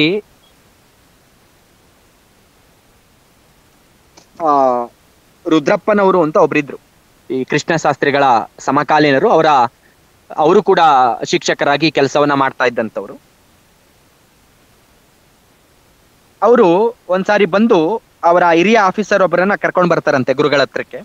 ಆ ಗುರುಗಳ ಹತ್ರಕ್ಕೆ ಕರ್ಕೊಂಡು ಬಂದಾಗ ಅವರ ಗೆಳೆಯರು ಒಬ್ರು ಕೇಳ್ತಾರಂತೆ, ಗುರುಗಳೇ, ಈ ನಾಮಸ್ಮರಣೆ, ಭಜನೆ, ಈ ಮುಂತಾದವೆಲ್ಲವನ್ನ ಮಾಡ್ತಾರಲ್ಲ, ಆ ಮುಂತಾದವಕ್ಕೆ ಏನಾದ್ರೂ ಲೆಕ್ಕ ಇದೆಯಾ? ಈ ನಾಮಸ್ಮರಣೆ, ಭಜನೆ ಇವೇನಾದ್ರೂ ಮಾಡೋದ್ರಿಂದ ಏನಾದ್ರೂ ಉಪಯೋಗ ಇದೆಯಾ? ಇದರಿಂದ ಭವವನ್ನ ದಾಟ್ಬೋದಾ? ಈ ಸಂಸಾರದ ಭವವನ್ನ ದಾಟ್ಲಿಕ್ಕೆ ಅನುಕೂಲ ಆಗುತ್ತಾ ಅಂತ ಕೇಳ್ತಾರಂತೆ. ಆಗ ಸ್ವಾಮಿಗಳು ತಕ್ಷಣ ಹೇಳ್ತಾರಂತೆ, ಯಾಕಿಲ್ಲ, ಎಲ್ಲಕ್ಕೂ ಲೆಕ್ಕ ಇದೆಯಪ್ಪ, ನೀನ್ ಮಾಡುವಂತ ಪ್ರತಿಯೊಂದಕ್ಕೂ ಲೆಕ್ಕ ಇದೆ. ಒಂದು ಮಗು ಹುಟ್ಟುತ್ತೆ, ತಾಯಿ ಹಾಲು ಕುಡಿಯುತ್ತೆ, ಸ್ವಲ್ಪ ಸಮಯ ಆದ್ಮೇಲೆ ಅದು ಬಾಟ್ಲಿಂದ ಹಾಲು ಕುಡಿಯುತ್ತೆ, ಇನ್ನು ಸ್ವಲ್ಪ ದೊಡ್ಡದಾದ್ಮೇಲೆ ಲೋಟದಿಂದ ಹಾಲು ಕುಡಿಯುತ್ತೆ. ಹೀಗೆ ಎಲ್ಲಾ ಸಾಧನೆಗೂ ಇವೆಲ್ಲ ಮೆಟ್ಲುಗಳಿದ್ದಾಗಪ್ಪ. ಮೆಟ್ಟಲುಗಳಿದ್ದಾಗೆ ಅವರವರ ಶಕ್ತಾನುಸಾರ ಅವರಿಗೆ ಅದು ಲಭಿಸುತ್ತಾ ಹೋಗುತ್ತೆ ಅಂತ ಗುರುಗಳು ನಾಮಸ್ಮರಣೆ ಬಗ್ಗೆ ಹೇಳ್ತಾರಂತೆ. ಒಂದ್ಸಾರಿ ಮಾತಿನ ಮಧ್ಯೆ ಸ್ವಾಮಿಗಳು ಹೇಳ್ತಾರಂತೆ, ಒಬ್ಬಮ್ಮ ಇದ್ದಾಳೆ, ಒಬ್ಬಮ್ಮ, ಆ ಅಮ್ಮನಿಗೆ 6 ಜನ ಮಕ್ಳಿದಾವೆ. ಒಬ್ಬಮ್ಮ ಇದ್ದಾಳೆ, ಅವಳಿಗೆ 6 ಜನ ಮಕ್ಳಿದಾವೆ. ಆ 6 ಜನನು ಒಳ್ಳೆ ಒಗ್ಗಟ್ಟಾಗಿರ್ತಾರೆ, ಒಬ್ರನ್ನ ಬಿಟ್ಟು ಒಬ್ರು ಇರಲ್ಲ. ಎಂತ ಒಳ್ಳೆ ಹುಡುಗ್ರಪ್ಪ ಅಂತ ನೀವೇನಾರ ಒಬ್ನನ್ನ ಹತ್ರ ಕರ್ಕೊಂಡ್ರೆ ಸಾಕು, 6 ಜನನು ಬಂದ್ಬಿಡ್ತಾರೆ. ಯಾಕೆಂದ್ರೆ ಅಂತ ಒಗ್ಗಟ್ಟು ಅವ್ರದ್ದು. ನೀನ್ ಅವ್ರ ಕುಟೆ ಆಟ ಆಡ್ಕೊಂಡು ಕಾಲ ಕಳಿತೀಯ, ಅವ್ರ ತಾಯಿ ಇದ್ದಾಳೆ ನೋಡು, ಆ ಅಮ್ಮ ನನ್ನ ಮಕ್ಳು ಎಲ್ಗೋದು ಅಂತ ಹುಡಿಕಾಡ್ಕೊಂಡು ಬರ್ತಾಳೆ ನೋಡು, ನೀನ್ ತಾವ ಅವರದ್ನ ಕಂಡು ಸಿಟ್ಟಾಗಿ ನೀನ್ ಹಿಡ್ಕೊಂಡು ಕೆನೆಗೆ ಹೊಡೆದು ಕಾಲಾಕ್ ತುಳಿದು ಹೊಸ್ಕಾಕಿ ತನ್ನ ಮಕ್ಳನ್ನ ಕರ್ಕೊಂಡು ಹಂಗೆ ಹೋಗ್ತಾಳೆ. ನಿನ್ ಕತೆನೆ ಮುಗ್ದೋಯ್ತು ಅಂತೇಳಿ ಆ ಯಮ್ಮನ ಬಗ್ಗೆ ಹೇಳ್ತಾ ಇದ್ದಾಗ ಪಕ್ಕದಲ್ಲಿರ್ತಕ್ಕಂಥವ್ರು ಕೇಳ್ತಾರೆ, ಯಾರು ಸ್ವಾಮಿ ಆ ಯಮ್ಮ ಅಂತ. ಆಗ ಗುರುಗಳು ಹೇಳ್ತಾರೆ, ಆ ಯಮ್ಮ ಮಾಯಮ್ಮ ಕಣೋ, ಮಾಯೆ ಅನ್ನುವಂತ ಅಮ್ಮ, ಅದು ಮಾಯಮ್ಮ. ಅರಿಷಡ್ ವರ್ಗ ಏನಿದೆ, ಅರಿಷಡ್ ವರ್ಗಗಳಲ್ಲಿ ಕಾಮ ಅನ್ನುವಂಥದ್ದು ಒಂದನ್ನ ನೀವೇನಾದ್ರೂ ಹತ್ರ ಕರ್ಕೊಂಡ್ರೆ, ಕಾಮ ಅನ್ನುವಂಥದ್ದನ್ನ ಒಂದನ್ನ ಹತ್ರ ಕರ್ಕೊಂಡ್ರೆ, ಇನ್ನು ಉಳಿದಿರ್ತಕ್ಕಂಥ 5 ಕೂಡ ನಿಮ್ಮ ಒಳವಕ್ಕೂ ನಿಮ್ಮನ್ನ ನಾಶ ಮಾಡ್ತದೆ ಅನ್ನುವಂಥದ್ದನ್ನ ಹಾಸ್ಯವಾಗಿ ಗುರುಗಳು ಹೇಳ್ತಾ ಇದ್ರಂತೆ. ಒಂದಿನ ಈ ಸಕ್ರಾಯ ಪಟ್ಟಣದಲ್ಲಿ ಶಕುನಗಿರಿ ಬೆಟ್ಟ ಅಂತ ಇದೆ. ಶಕುನಗಿರಿ ಬೆಟ್ಟ ಅಂತ ಬೆಟ್ಟಕ್ಕೆ ಆಗಾಗ ಹೋಗ್ತಾ ಇದ್ರಂತೆ ಮುಕುಂದರು ಸ್ವಾಮಿಗಳು. ಸಕ್ರಾಯ ಪಟ್ಟಣದ ಶಕುನಗಿರಿ ಬೆಟ್ಟಕ್ಕೆ ಆಗಾಗ ಹೋಗ್ತಾ ಇದ್ರಂತೆ. ಆಗಾಗ ಹೋಗುವಂತ ಸಂದರ್ಭದಲ್ಲಿ ಹೋಗಿ ಬರುವಾಗ, ಬೆಟ್ಟಕ್ಕೆ ಹೋಗಿ ಬರುವಾಗ ಲೇಟ್ ಆಗಿತ್ತಂತೆ. ಅಲ್ಲಿ ಪಕ್ಕದಲ್ಲಿ ಇರುವಂತ ಒಂದು ಊರಿನಲ್ಲಿ ಉಳ್ಕೋತಾರಂತೆ. ಒಂದು ಊರಿನ ಒಂದು ಮನೆಯಲ್ಲಿ ಉಳ್ಕೋತಾರಂತೆ. ಆ ಉಳ್ಕೊಂಡಾಗ ಆ ಮನೆಯೊಂದ್ರಿಂದ, ಪಕ್ಕದ ಮನೆಯೊಂದ್ರಿಂದ ಯಾರೋ ಒಬ್ಬ ವಯಸ್ಸಾಗಿರುವಂತ ಒಬ್ರು ಅಳ್ತಾ ಇರ್ತಾರಂತೆ. ಆಗ ಸ್ವಾಮಿಗಳು ಯಾರು ಹಂಗಳ್ತಾರೆ, ಏನಾಯ್ತು ಅಂತ ಕೇಳ್ಕೊಂಡು ವಿಚಾರಿಸ್ಕೊಂಡು ಬರೋಣ ಅಂತೇಳಿ ಅಲ್ಲಿಗೆ ಹೋಗ್ತಾರಂತೆ. ಅಳ್ತಾ ಇದ್ದಂತಹ ಧ್ವನಿ ಕೇಳ್ತಾ ಇತ್ತಲ್ಲ, ಆ ಮನೆಗೆ ಹೋಗ್ತಾರಂತೆ. ಆಗ ಮನೆಯವ್ರು ಹೇಳ್ತಾರಂತೆ, ಸ್ವಾಮಿ ನಮಗಿದ್ದವನು ಒಬ್ಬನೇ ಒಬ್ಬ ಮಗ, ಅವನು 5 ವರ್ಷದವನು, ಅವನಿಗೆ ಏನೋ ಕಾಯಿಲೆ, ಅವನು ಉಳಿಯಂಗಿಲ್ಲ. ಹಾಗಾಗಿ ಬೇಲೂರಿಂದ ಒಬ್ಬ ಡಾಕ್ಟರ್ನ ನಾವು ಕರ್ಕೊಂಡು ಬಂದಿದ್ವಿ. ಅವರು ತಮ್ಮ ಕೈಲಾದ ಎಲ್ಲವನ್ನ ಮಾಡ್ತಾ ಇದ್ರು, ಮಾಡಾಗಿತ್ತು. ಆದ್ರೆ ಈಗಾಗಲೇ ರಾತ್ರಿ 9 ಗಂಟೆ ಆಗೋಗಿದೆ. ಇವತ್ತೊಂದು ಇಂಜೆಕ್ಷನ್ ಕೊಡ್ಬೇಕಿತ್ತು. ಆ ಇಂಜೆಕ್ಷನ್ ಇಲ್ಲೆಲ್ಲೂ ಸಿಗ್ತಾ ಇಲ್ಲ. ಈ ಚಿಕ್ಕಮಗಳೂರು ಅರಸೀಕೆರೆಗೆ ಹೋದ್ರೆ ಇಂಜೆಕ್ಷನ್ ಸಿಗುತ್ತೆ, ಆದ್ರೆ ಅಲ್ಲಿಗೆ ಹೋಗಿ ಬರುವಷ್ಟು ಕಾಲಾವಕಾಶ ನಮ್ಮಲ್ಲಿಲ್ಲ. ಎಂತ ಹೇಳಿದ್ರೆ ಆಗ ಇನ್ನೂ ಕೂಡ ಯಾವುದೇ ವಾಹನಗಳು 1950 1960 ಆಸುಪಾಸಿನಲ್ಲಿ ಇವತ್ತು ಯಾವ್ದು ಟ್ರಾನ್ಸ್ಪೋರ್ಟೇಶನ್ ಇದೆ, ಇವತ್ತಿನ ರೀತಿಯಲ್ಲಿ ಆಗ ಯಾವ್ದು ಟ್ರಾನ್ಸ್ಪೋರ್ಟೇಶನ್ ಇರ್ಲಿಲ್ಲ. ಆ ಸಂದರ್ಭದಲ್ಲಿ ವಾಹನ ಸೌಕರ್ಯ ಯಾವ್ದು ಇಲ್ಲ. ಈಗ ಆ ಇಂಜೆಕ್ಷನ್ ಕೊಡ್ಲಿಲ್ಲ ಅಂತ ಹೇಳಿದ್ರೆ ನನ್ನ ಮಗ ಸತ್ತೋಗ್ತಾನೆ. ಸುಮಾರು ವರ್ಷ ಆದ್ಮೇಲೆ ಹುಟ್ಟಿರುವಂತ ಮಗ, ಆ ಮಗನನ್ನ ಉಳಿಸ್ಕೊಳ್ಳಿಕ್ಕೆ ನಮ್ ಕೈಲಿ ಆಗ್ತಾ ಇಲ್ಲ. ಆ ಇಂಜೆಕ್ಷನ್ ನಮ್ಗೆ ಈಗ ಸಿಗ್ತಾ ಇಲ್ಲ, ಏನ್ ಮಾಡ್ಬೇಕು ಅಂತ ಗೊತ್ತಾಗ್ತಾ ಇಲ್ಲ ಸ್ವಾಮಿ ಅಂತ ಹೇಳಿ ಗಳಗಳನೆ ಆತ ಅಳ್ತಾನೆ. ಅಲ್ಲಿನ ಪರಿಸ್ಥಿತಿಯನ್ನ ಮೂಕರಂತೆ ಕೇಳಿದಂತಹ ಸ್ವಾಮಿಗಳು ಆ ಡಾಕ್ಟರ್ ಹತ್ರ ಹೋಗಿ ಕೇಳ್ತಾರೆ, ನೋಡಿ ಸ್ವಾಮಿ, ಒಬ್ಬನೇ ಮಗನಂತೆ, ಹೆಂಗಾನ ಮಾಡಿ ಉಳಿಸ್ಕೊಡಿ, ಪುಣ್ಯ ಬರ್ತದೆ ಸ್ವಲ್ಪ ನಿಮಗೆ ಅಂತಂತಾರೆ. ಆಗ ಡಾಕ್ಟರ್ ಹೇಳ್ತಾರಂತೆ, ಏನು ಮಾಡಕ್ಕಾಗಲ್ಲ ಸ್ವಾಮಿ, ಕೊರಾಮಿನ್ ಅನ್ನುವಂತ ಇಂಜೆಕ್ಷನ್ ಒಂದು ಬೇಕು. ಆ ಕೊರಾಮಿನ್ ಅನ್ನುವಂತ ಇಂಜೆಕ್ಷನ್ ಒಂದು ಕೊಟ್ರೆ ಇವ್ರನ್ನ ಬದುಕಿಸ್ಬೋದು. ಇಂಜೆಕ್ಷನ್ ಇಲ್ಲ ಅಂತ ಹೇಳಿದ್ರೆ ದೇವ್ರು ಬಂದ್ರು ಬದುಕ್ಸಕ್ಕಾಗಲ್ಲ ಅಂತ ಹೇಳ್ತಾರಂತೆ. ಆಗ ಸ್ವಾಮಿಗಳು ಹೇಳ್ತಾರಂತೆ, ನೋಡಿ ಸ್ವಾಮಿ, ಅಲ್ಲೇ ನಿಮ್ಮ ಬ್ಯಾಗ್ದಲ್ಲೇ ಚೀಲ್ದಾಗೆ ಹುಡುಕಿ ದೇವ್ರು, ಆ ಸೀಲ್ದಾಗ ಏನಾದ್ರು ಸಿಗ್ಬೋದೇನೋ ನೋಡಿ ಸ್ವಲ್ಪ ಅಂತಾರಂತೆ. ಆಗ ಡಾಕ್ಟರ್ ಹೇಳ್ತಾರಂತೆ, ಇಲ್ಲಪ್ಪ ಅದೆಲ್ಲ ತುಂಬಾ ಕಾಸ್ಟ್ಲಿ ಇಂಜೆಕ್ಷನ್ ಅದು, ಅದನ್ನ ನಾವು ತರ್ಸ್ಕೊಳ್ಳೋದೇ ಅಪರೂಪ, ಅದನ್ನ ಉಪಯೋಗಿಸೋದೇ ಅಪರೂಪ, ಅದರಲ್ಲೂ ಕೂಡ ನಾನು ತರ್ಸ್ಕೊಂಡು ಇಟ್ಕೊಂಡಿಲ್ಲ ಅಂತ ಸ್ವಾಮಿಗಳು ಹೇಳ್ತಾರಂತೆ. ಇಲ್ಲ, ಯಾವಾಗ್ಲೋ ಯಾವ್ದಾದ್ರು ಜ್ಞಾನದಲ್ಲಿ ನೀವು ಇಟ್ಕೊಂಡಿರ್ಬೋದೇನೋ, ಸ್ವಲ್ಪ ನೋಡಿ ಕೈ ಹಾಕಿ ಅಂತೇಳಿ ಹಠ ಮಾಡ್ತಾರಂತೆ. ಹಠ ಮಾಡಿದಂತ ಸಂದರ್ಭದಲ್ಲಿ ಇವರು ಏನ್ರಪ್ಪ ಈ ತಾತ ತಲೆ ತಿಂತಾನಲ್ಲ, ಸುಮ್ನೆ ಎಷ್ಟ್ ಹೇಳಿದ್ರು ಕೇಳೋದೇ ಇಲ್ವಲ್ಲ, ನೋಡು ನೀನೆ ಅಂತೇಳಿ ಆ ಚೀಲವನ್ನ ಒದರುತ್ತಾರಂತೆ. ಒದರಿದಾಗ ಆ ಚೀಲದ ಒಳಗಡೆಯಿಂದ ಆ ಕೊರಾಟಿನ್ ಇಂಜೆಕ್ಷನ್ ಬರುತ್ತಂತೆ, ಬೀಳ್ತಂತೆ. ಆಗ ಡಾಕ್ಟರ್ ಶಾಕ್ ಆಗ್ತಾರಂತೆ. ಆಗ ಮುಕುಂದರು ಸ್ವಾಮಿಗಳು ಹೇಳ್ತಾರಂತೆ, ಇಂಜೆಕ್ಷನ್ ನೋಡಿದ್ರ ಎಂದೋ ಯಾವಾಗ್ಲೋ ಯಾರಿಗೋ ತಂದಿರ್ತೀರಿ, ಮರ್ಬಿಟ್ಟಿರ್ತೀರಿ, ಬಿಡಿ, ಮರೆವು ಅನ್ನುವಂಥದ್ದು ಎಲ್ರಿಗೂ ಇದ್ದೇ ಇರ್ತದೆ, ಚುಚ್ಚಿ ಸ್ವಲ್ಪ ಅಂತೇಳಿ ಆ ಹುಡುಗನ್ಗೆ ಇಂಜೆಕ್ಷನ್ ಅನ್ನ ಚುಚ್ಚಿಸ್ತಾರಂತೆ. ಇದೇ ರೀತಿಯಲ್ಲಿ ಸುಮಾರು ಪವಾಡಗಳನ್ನ ಮಾಡಿದ್ದಾರೆ. ಅಂತ ಚೀಲದೊಳಗಡೆ ಇಂಜೆಕ್ಷನ್ ಅನ್ನ ತಂದವ್ರು ಯಾರು? ಅಪರೂಪದಲ್ಲಿ ಅಪರೂಪ ಆಗಿರುವಂತ ಇಂಜೆಕ್ಷನ್ ಅಲ್ಲಿ ಚೀಲದೊಳಗಡೆ ಇದ್ಕಿದಂತೆ ಪ್ರತ್ಯಕ್ಷ ಆಗಿದ್ದಾಗೆ ಇವೆಲ್ಲವನ್ನ ಹುಡಿಕೊಂಡು ಹೋದಾಗ ಇವೆಲ್ಲ ನಮಗೆ ಪವಾಡದ ರೀತಿಯಲ್ಲಿ ಕಾಣಿಸುತ್ತೆ ನಮಗೆ. ಇದೇ ರೀತಿ ಇನ್ನೊಂದ್ಸಾರಿ ಕೃಷ್ಣ ಶಾಸ್ತ್ರಿಗಳು ಮತ್ತೆ ಇವರು ಯಾವ್ದೋ ಒಂದು ಊರಿಗೆ ಹೋಗ್ತಾ ಇರ್ತಾರೆ ಬಸ್ನಲ್ಲಿ. ಯಾವ್ದೋ ಒಂದು ಊರಿಗೆ ಹೋಗುವಂತ ಸಂದರ್ಭದಲ್ಲಿ ಅಲ್ಲಿ ಯಾರೋ ಒಬ್ಬ ಗರ್ಭಿಣಿ ಹೆಂಗಸಿರ್ತಾಳೆ. ಆ ಗರ್ಭಿಣಿ ಹೆಂಗಸ್ಗೂ ಅಲ್ಲಿ ಆ ಬಸ್ಸಿನ ಕಂಡಕ್ಟರ್ಗೂ ಜಗಳ ನಡೀತಾ ಇರುತ್ತೆ. ಏನಂದ್ರೆ ಆ ಜಗಳದಲ್ಲಿ ಅವಳಿಗೇನೋ ಹೆರಿಗೆ ಬೇನೆ ಅನುಭವಿಸ್ತಾ ಇರ್ತಾಳೆ. ಹೆರಿಗೆ ಬೇನೆ ಅನುಭವಿಸುವಂತ ಸಂದರ್ಭದಲ್ಲಿ ಆಕೆ ಪಟ್ಟೆ ಏನಪ್ಪಾ ಅಂತ ಹೇಳಿದ್ರೆ, ಏನು ಬಸ್ಸು ಲೇಟ್ ಆಯ್ತು, ಈ ಬಸ್ಸು ಲೇಟ್ ಆದ್ರಿಂದ ನನಗೆ ಇಲ್ಲಿ ಹೊಟ್ಟೆ ನೋವು ಜಾಸ್ತಿ ಆಯ್ತು, ನಾನು ಆಸ್ಪತ್ರೆಗೆ ಹೋಗ್ಲಿಕ್ಕೆ ಆಗ್ತಾ ಇಲ್ಲ, ಆಸ್ಪತ್ರೆಗೆ ಹೋಗ್ಬೇಕು, ಜೊತೆಗೆ ಅದರ ಸಂಪೂರ್ಣ ದುಡ್ಡನ್ನ ಈ ಬಸ್ನೋನೆ ನನ್ಗೆ ಬರ್ಸ್ಬೇಕು ಅಂತ ದೊಡ್ಡ ಜಗಳ ನಡೀತಾ ಇರುತ್ತೆ. ಆ ಜಗಳ ನಡೆಯುವಂತಹ ಸ್ಥಳಕ್ಕೆ ಇವ್ರು ಸ್ವಾಮಿಗಳು ಹೋಗ್ತಾರೆ. ಸ್ವಾಮಿಗಳು ಕೇಳ್ತಾರೆ ಏನು ಅಂತ ಎಲ್ಲವನ್ನ ವಿಚಾರ ಮಾಡ್ಕೊಂಡು ಎಲ್ಲ ಆದ್ಮೇಲೆ ಅಲ್ಲಿ ಯಾವ್ದೋ ಒಬ್ಬ ಹುಡುಗ ಹೋಗ್ತಾ ಇರ್ತಾನೆ. ಆ ಹುಡ್ಗನ್ ಪಕ್ಕ ಏನೋ ಒಂದು ಕಾಗದ ಹಾರ್ಕೊಂಡು ಹೋಗ್ತಾ ಇರ್ತಂತೆ. ಆ ಹುಡ್ಗನ್ ಕೂಗ್ ಹೇಳ್ತಾರಂತೆ, ಯಾವ್ದೋ ಒಂದು ಕಾಗದ ಹಾರ್ತಾ ಇದೆ ತಕೊಂಡ್ಮಪ್ಪ ಅಂತ. ಸಾಮಾನ್ಯವಾಗಿ ನೋಡ್ತಾ ಕಾಗದ 100 ರೂಪಾಯಿ ನೋಟ್ ಆಗತ್ತಂತೆ. ಕಾಗದ ಇವ್ರಿಗೆ ಸುಮಾರು ದೂರದಲ್ಲಿ, ಅಂದ್ರೆ ಒಂದು 100 ಮೀಟರ್ ಒಂದು ಕಾಗದ ಹಾರ್ಕೊಂಡು ಹೋಗ್ತಾ ಇರ್ತಂತೆ ಗಾಳಿ ಬಡ್ತಕ್ಕೆ. ಆ ಗಾಳಿ ಬಡ್ತಕ್ಕೆ ಹಾರ್ಕೊಂಡು ಹೋಗ್ತಾ ಇರುವಂತ ಒಂದು 100 ರೂಪಾಯಿ ನೋಟು ಆ ಹುಡುಗ ಕೈಯಿಂದ ತಗೊಂಡ್ಮೇಲೆ ಅದು ಕಾಗದ 100 ರೂಪಾಯಿ ಆಗಿತ್ತಂತೆ. ಇದು ಸ್ವಯಂ ಕೃಷ್ಣ ಶಾಸ್ತ್ರಿಗಳೇ ಪ್ರತ್ಯಕ್ಷವಾಗಿ ನೋಡಿರುವಂತಹ ಘಟನೆ ಇದು. ಅದನ್ನ ಅವರು ಉಲ್ಲೇಖ ಮಾಡ್ತಾರೆ ಬುಕ್ನಲ್ಲಿ. ಇಂತಹ ನೂರಾರು ಪವಾಡಗಳನ್ನ ಮಾಡಿದ್ದಾರೆ, ಪವಾಡಗಳಿದಾವೆ. ಆದ್ರೆ ನಾನು ಪವಾಡಗಳನ್ನ ಜಾಸ್ತಿ ಹೇಳ್ತಾ ಇಲ್ಲ, ಯಾಕೆಂದ್ರೆ ನಾವೆಲ್ಲರೂ ಕೂಡ ಪವಾಡಕ್ಕೆ ಜೋತು ಬೀಳ್ತಕ್ಕಂಥವ್ರು. ಪವಾಡಗಳಿಗಿಂತ ಗುರುವಿನ ತತ್ವ ವಿಚಾರಗಳು ಮುಖ್ಯ ಅನ್ನುವಂತ ಕಾರಣಕ್ಕಾಗಿ ನಾನು ಆಯ್ಕೆ ಮಾಡಿಕೊಂಡು ತತ್ವ ವಿಚಾರಗಳನ್ನು ಹೇಳುವಂತ ಪ್ರಯತ್ನವನ್ನ ನಾನು ಮಾಡ್ತಾ ಇದ್ದೇನೆ. 6:50 ಇನ್ನೊಂದು ಕಥೆಯನ್ನ ಹೇಳಿ, ಚಿಕ್ಕ ಕಥೆಯನ್ನ ಮುಕುಂದರು ಸ್ವಾಮಿಗಳು ಯಾವಾಗ್ಲೂ ಹೇಳ್ತಾ ಇದ್ದಂತ ಒಂದು ಚಿಕ್ಕ ಕಥೆಯನ್ನು ಹೇಳಿ ನಾನು ಇವತ್ತಿನ ಸತ್ಸಂಗವನ್ನ ಮುಗಿಸ್ತೇನೆ. ಒಂದ್ಸಾರಿ ಎಲ್ರು ಕೂಡ ಸೇರ್ಕೊಂಡು ಸತ್ಯ, ಧರ್ಮ, ನೀತಿ, ನಡತೆ ಮತ್ತೆ ಅನುಷ್ಠಾನ, ಧರ್ಮ ಇವ್ರಗಳ ಬಗ್ಗೆ ತುಂಬಾ ಸೀರಿಯಸ್ ಆಗಿ ಚರ್ಚೆ ಮಾಡ್ತಾ ಇರ್ತಾರೆ. ಚರ್ಚೆ ಮಾಡ್ತಾ ಇರುವಾಗ ಸ್ವಾಮಿಗಳು ಒಂದು ಕಥೆಯನ್ನ ಹೇಳ್ತಾರೆ. ಆ ಕಥೆ ಏನಪ್ಪಾ ಅಂದ್ರೆ, ಒಂದ್ ಊರಾಗೆ ಒಬ್ಬ ಕಳ್ಳ ಇದ್ದಂತೆ. ಒಬ್ಬ ಕಳ್ಳ, ಅವನ್ ಕಳ್ಳ ಅಂದ್ರೆ ಅಂತಿಂತ ಕಳ್ಳ ಅಲ್ಲ, ಐನಾತಿ ಕಳ್ಳ ಅಂತೆ ಅವನು. ಐನಾತಿ ಕಳ್ಳ ಅಂದ್ರೆ ಅವನ್ ಕಳ್ಳ ಅಂತ ಗೊತ್ತು ಎಲ್ರಿಗೂ. ಅವನ್ ಪಕ್ಕಕ್ ಬಂದ್ರೆ ಸಾಕು ಎಲ್ರು ಹುಷಾರಾಗ್ತಾ ಇದ್ರಂತೆ. ಆದ್ರೂ ಕೂಡ ಅವ್ರು ಹುಷಾರಾಗಿದ್ರು ಕೂಡ ಅವ್ರ ಕಣ್ಣು ತಪ್ಪಿಸಿ ಏನಾದ್ರೂ ಒಂದ್ ಕದ್ಕೊಂಡು ಹೋಗ್ತಿದ್ನಂತೆ. ಅಂತ ಕಳ್ಳ ಅಂದ್ರೆ ಕಳ್ಳ. ಒಂದ್ಸಾರಿ ಯಾರೋ ಆ ಊರಿಗೆ ಒಬ್ಬ ಸ್ವಾಮೀಜಿ ಬರ್ತಾರಂತೆ. ದಿನ 6 ಗಂಟೆಯಿಂದ 9 ಗಂಟೆ ಗಂಟ ಸತ್ಸಂಗ ಪ್ರವಚನ ನಡೀತಾ ಇರ್ತದಂತೆ. ಈ ಕಳ್ಳನು ಕೂಡ ಅವ್ರ ಜೊತೆಗೆ ಬರ್ತಾ ಇದ್ದಂತೆ. ಆ ಸತ್ಸಂಗಕ್ಕೆ ಬರ್ತಕ್ಕಂಥವ್ರು ಪ್ರವಚನ ಕೇಳಲಿಕ್ಕೆ ಬರ್ತಾ ಇದ್ರಲ್ಲ, ಎಲ್ರು ಕೂಡ ಹುಷಾರಾಗಿದ್ರು ಕೂಡ ಅವ್ರ ಕೈಯಿನ ವಾಚು, ಪರ್ಸು, ಚಪ್ಪಲಿ ಏನಾದ್ರೂ ಒಂದು ಏನ್ ಸಿಗುತ್ತೆ ಅದನ್ನ ಕಳ್ತನ ಮಾಡ್ತಾನೆ ಇದ್ನಂತೆ. ಅವ್ರು ಎಷ್ಟೇ ಹುಷಾರಾಗಿದ್ರು ಕಳ್ತನ ಮಾಡ್ತಾ ಇದ್ನಂತೆ. ಆತ ಒಂದಿನ ಏನ್ ಮಾಡಿದ್ನಂತೆ, ಸ್ವಾಮೀಜಿ ಬಂದಿದ್ರಲ್ಲ, ಸ್ವಾಮೀಜಿಗೆ ನನ್ಗೇನಾದ್ರೂ ಉಪದೇಶ ಕೊಡಿ, ಯಾವ್ದಾದ್ರು ಮಂತ್ರವನ್ನ ಉಪದೇಶ ಕೊಡಿ ಸ್ವಾಮಿ ಅಂತೇಳಿ ಆ ಸ್ವಾಮಿಗಳಿಗೆ ಪ್ರಾರ್ಥನೆ ಮಾಡ್ಕೊಂಡಂತೆ. ಸ್ವಾಮಿಗಳಿಗೆ ಯಾರು ಹೇಳಿದ್ರಂತೆ, ಸ್ವಾಮಿ ಹುಷಾರಾಗಿರೇ, ಇಲ್ಲೊಬ್ಬ ಐನಾತಿ ಕಳ್ಳ ಇದ್ದಾನೆ, ಅವನೇನಾದ್ರೂ ನಿಮ್ಮ ಹತ್ರ ಬಂದು ಏನಾದ್ರೂ ಇರೋಬರ ದುಡ್ಡು ಗಿಡ್ಡಿ ಏನಾದ್ರು ಕದ್ಕೊಂಡು ಹೋದಾನು, ಹುಷಾರಿಗಿರಿ ಅಂತ ಯಾರೋ ಒಬ್ರು ಹೇಳಿದ್ರಂತೆ. ಈ ಸ್ವಾಮಿ ಗೊತ್ತಿತ್ತಂತೆ ಇವನ್ ಕಳ್ಳ ಅಂತಿಂತ ಕಳ್ಳ ಅಲ್ಲ, ಐನಾತಿ ಕಳ್ಳ ಅಂತ. ಸ್ವಾಮಿ ಹೇಳಿದ್ರಂತೆ, ಕಳ್ತನ ಮಾಡೋರ್ಗೆಲ್ಲ ಈ ನಾನೇನೇ ಮಂತ್ರಗಳನ್ನ ಕೊಟ್ರು ಕೂಡ, ಉಪದೇಶ ಕೊಟ್ರು ಕೂಡ ಅದು ಸಿದ್ಧಿ ಆಗಲ್ಲಪ್ಪ ಅಂತಂದ್ರಂತೆ. ಆಗ ಇವನ್ ಬಿಡ್ಲೇ ಇಲ್ವಂತೆ, ಹಠ ಮಾಡಿದ್ನಂತೆ, ಸ್ವಾಮಿ ಅದು ಸಿದ್ಧಿನಾರ ಆಗ್ಲಿ ಏನಾದ್ರೂ ಆಗ್ಲಿ ನೀವು ಮಂತ್ರ ಒಟ್ಟು ಕೊಡಿ ನನಗೆ. ಆಗ ಹೇಳ್ತಾನಂತೆ, ಉಪದೇಶ ಕೊಡ್ಬೋದು, ಆದ್ರೆ ಉಪದೇಶ ಕೊಟ್ರೆ ನೀನ್ ಸುಳ್ಳು ಹೇಳೋದೇನಾದ್ರೂ ಬಿಟ್ರೆ ನಾನು ಉಪದೇಶ ಕೊಡ್ತೀನಿ. ಕಳ್ತಾನ ಅಂತೂ ಬಿಡಕ್ಕಾಗಲ್ಲ ಅಂತ ಹೇಳ್ತೀಯ ನೀನು, ಕಳ್ತಾನ ನೀನ್ ಹೊಟ್ಟೆಪಾಡು ಅಂತ ಹೇಳ್ತೀಯ, ಕಳ್ತಾನ ನೀನ್ ಮಾಡ್ಲಿಲ್ಲ ಅಂತ ಹೇಳಿದ್ರೆ ಜೀವನ ಇಲ್ಲ ಅಂತ ಹೇಳ್ತೀಯ. ಆಯ್ತು, ಕಳ್ತಾನವನ್ನ ಬಿಡಬೇಡ, ಸುಳ್ಳು ಹೇಳೋದನ್ನಾದ್ರೂ ಬಿಡು. ನೀನು ಸುಳ್ಳು ಹೇಳೋದನ್ನ ಬಿಡ್ತೀನಿ ಅಂತ ನೀನ್ ನನಗೆ ಮಾತು ಕೊಟ್ರೆ, ವಾಗ್ದಾನ ಕೊಟ್ರೆ ನಾನು ನಿನಗೆ ಉಪದೇಶ ಮಾಡ್ತೀನಿ ಅಂತ ಹೇಳ್ತಾರಂತೆ. ಆಗ ಕಳ್ಳ ಒಪ್ಕೋತಾನಂತೆ, ನಾನ್ ಕಳ್ತಾನ ಬಿಡಲ್ಲ, ಆದ್ರೆ ಸುಳ್ಳು ಹೇಳದ್ ಮಾತ್ರ ಬಿಡ್ತೀನಿ.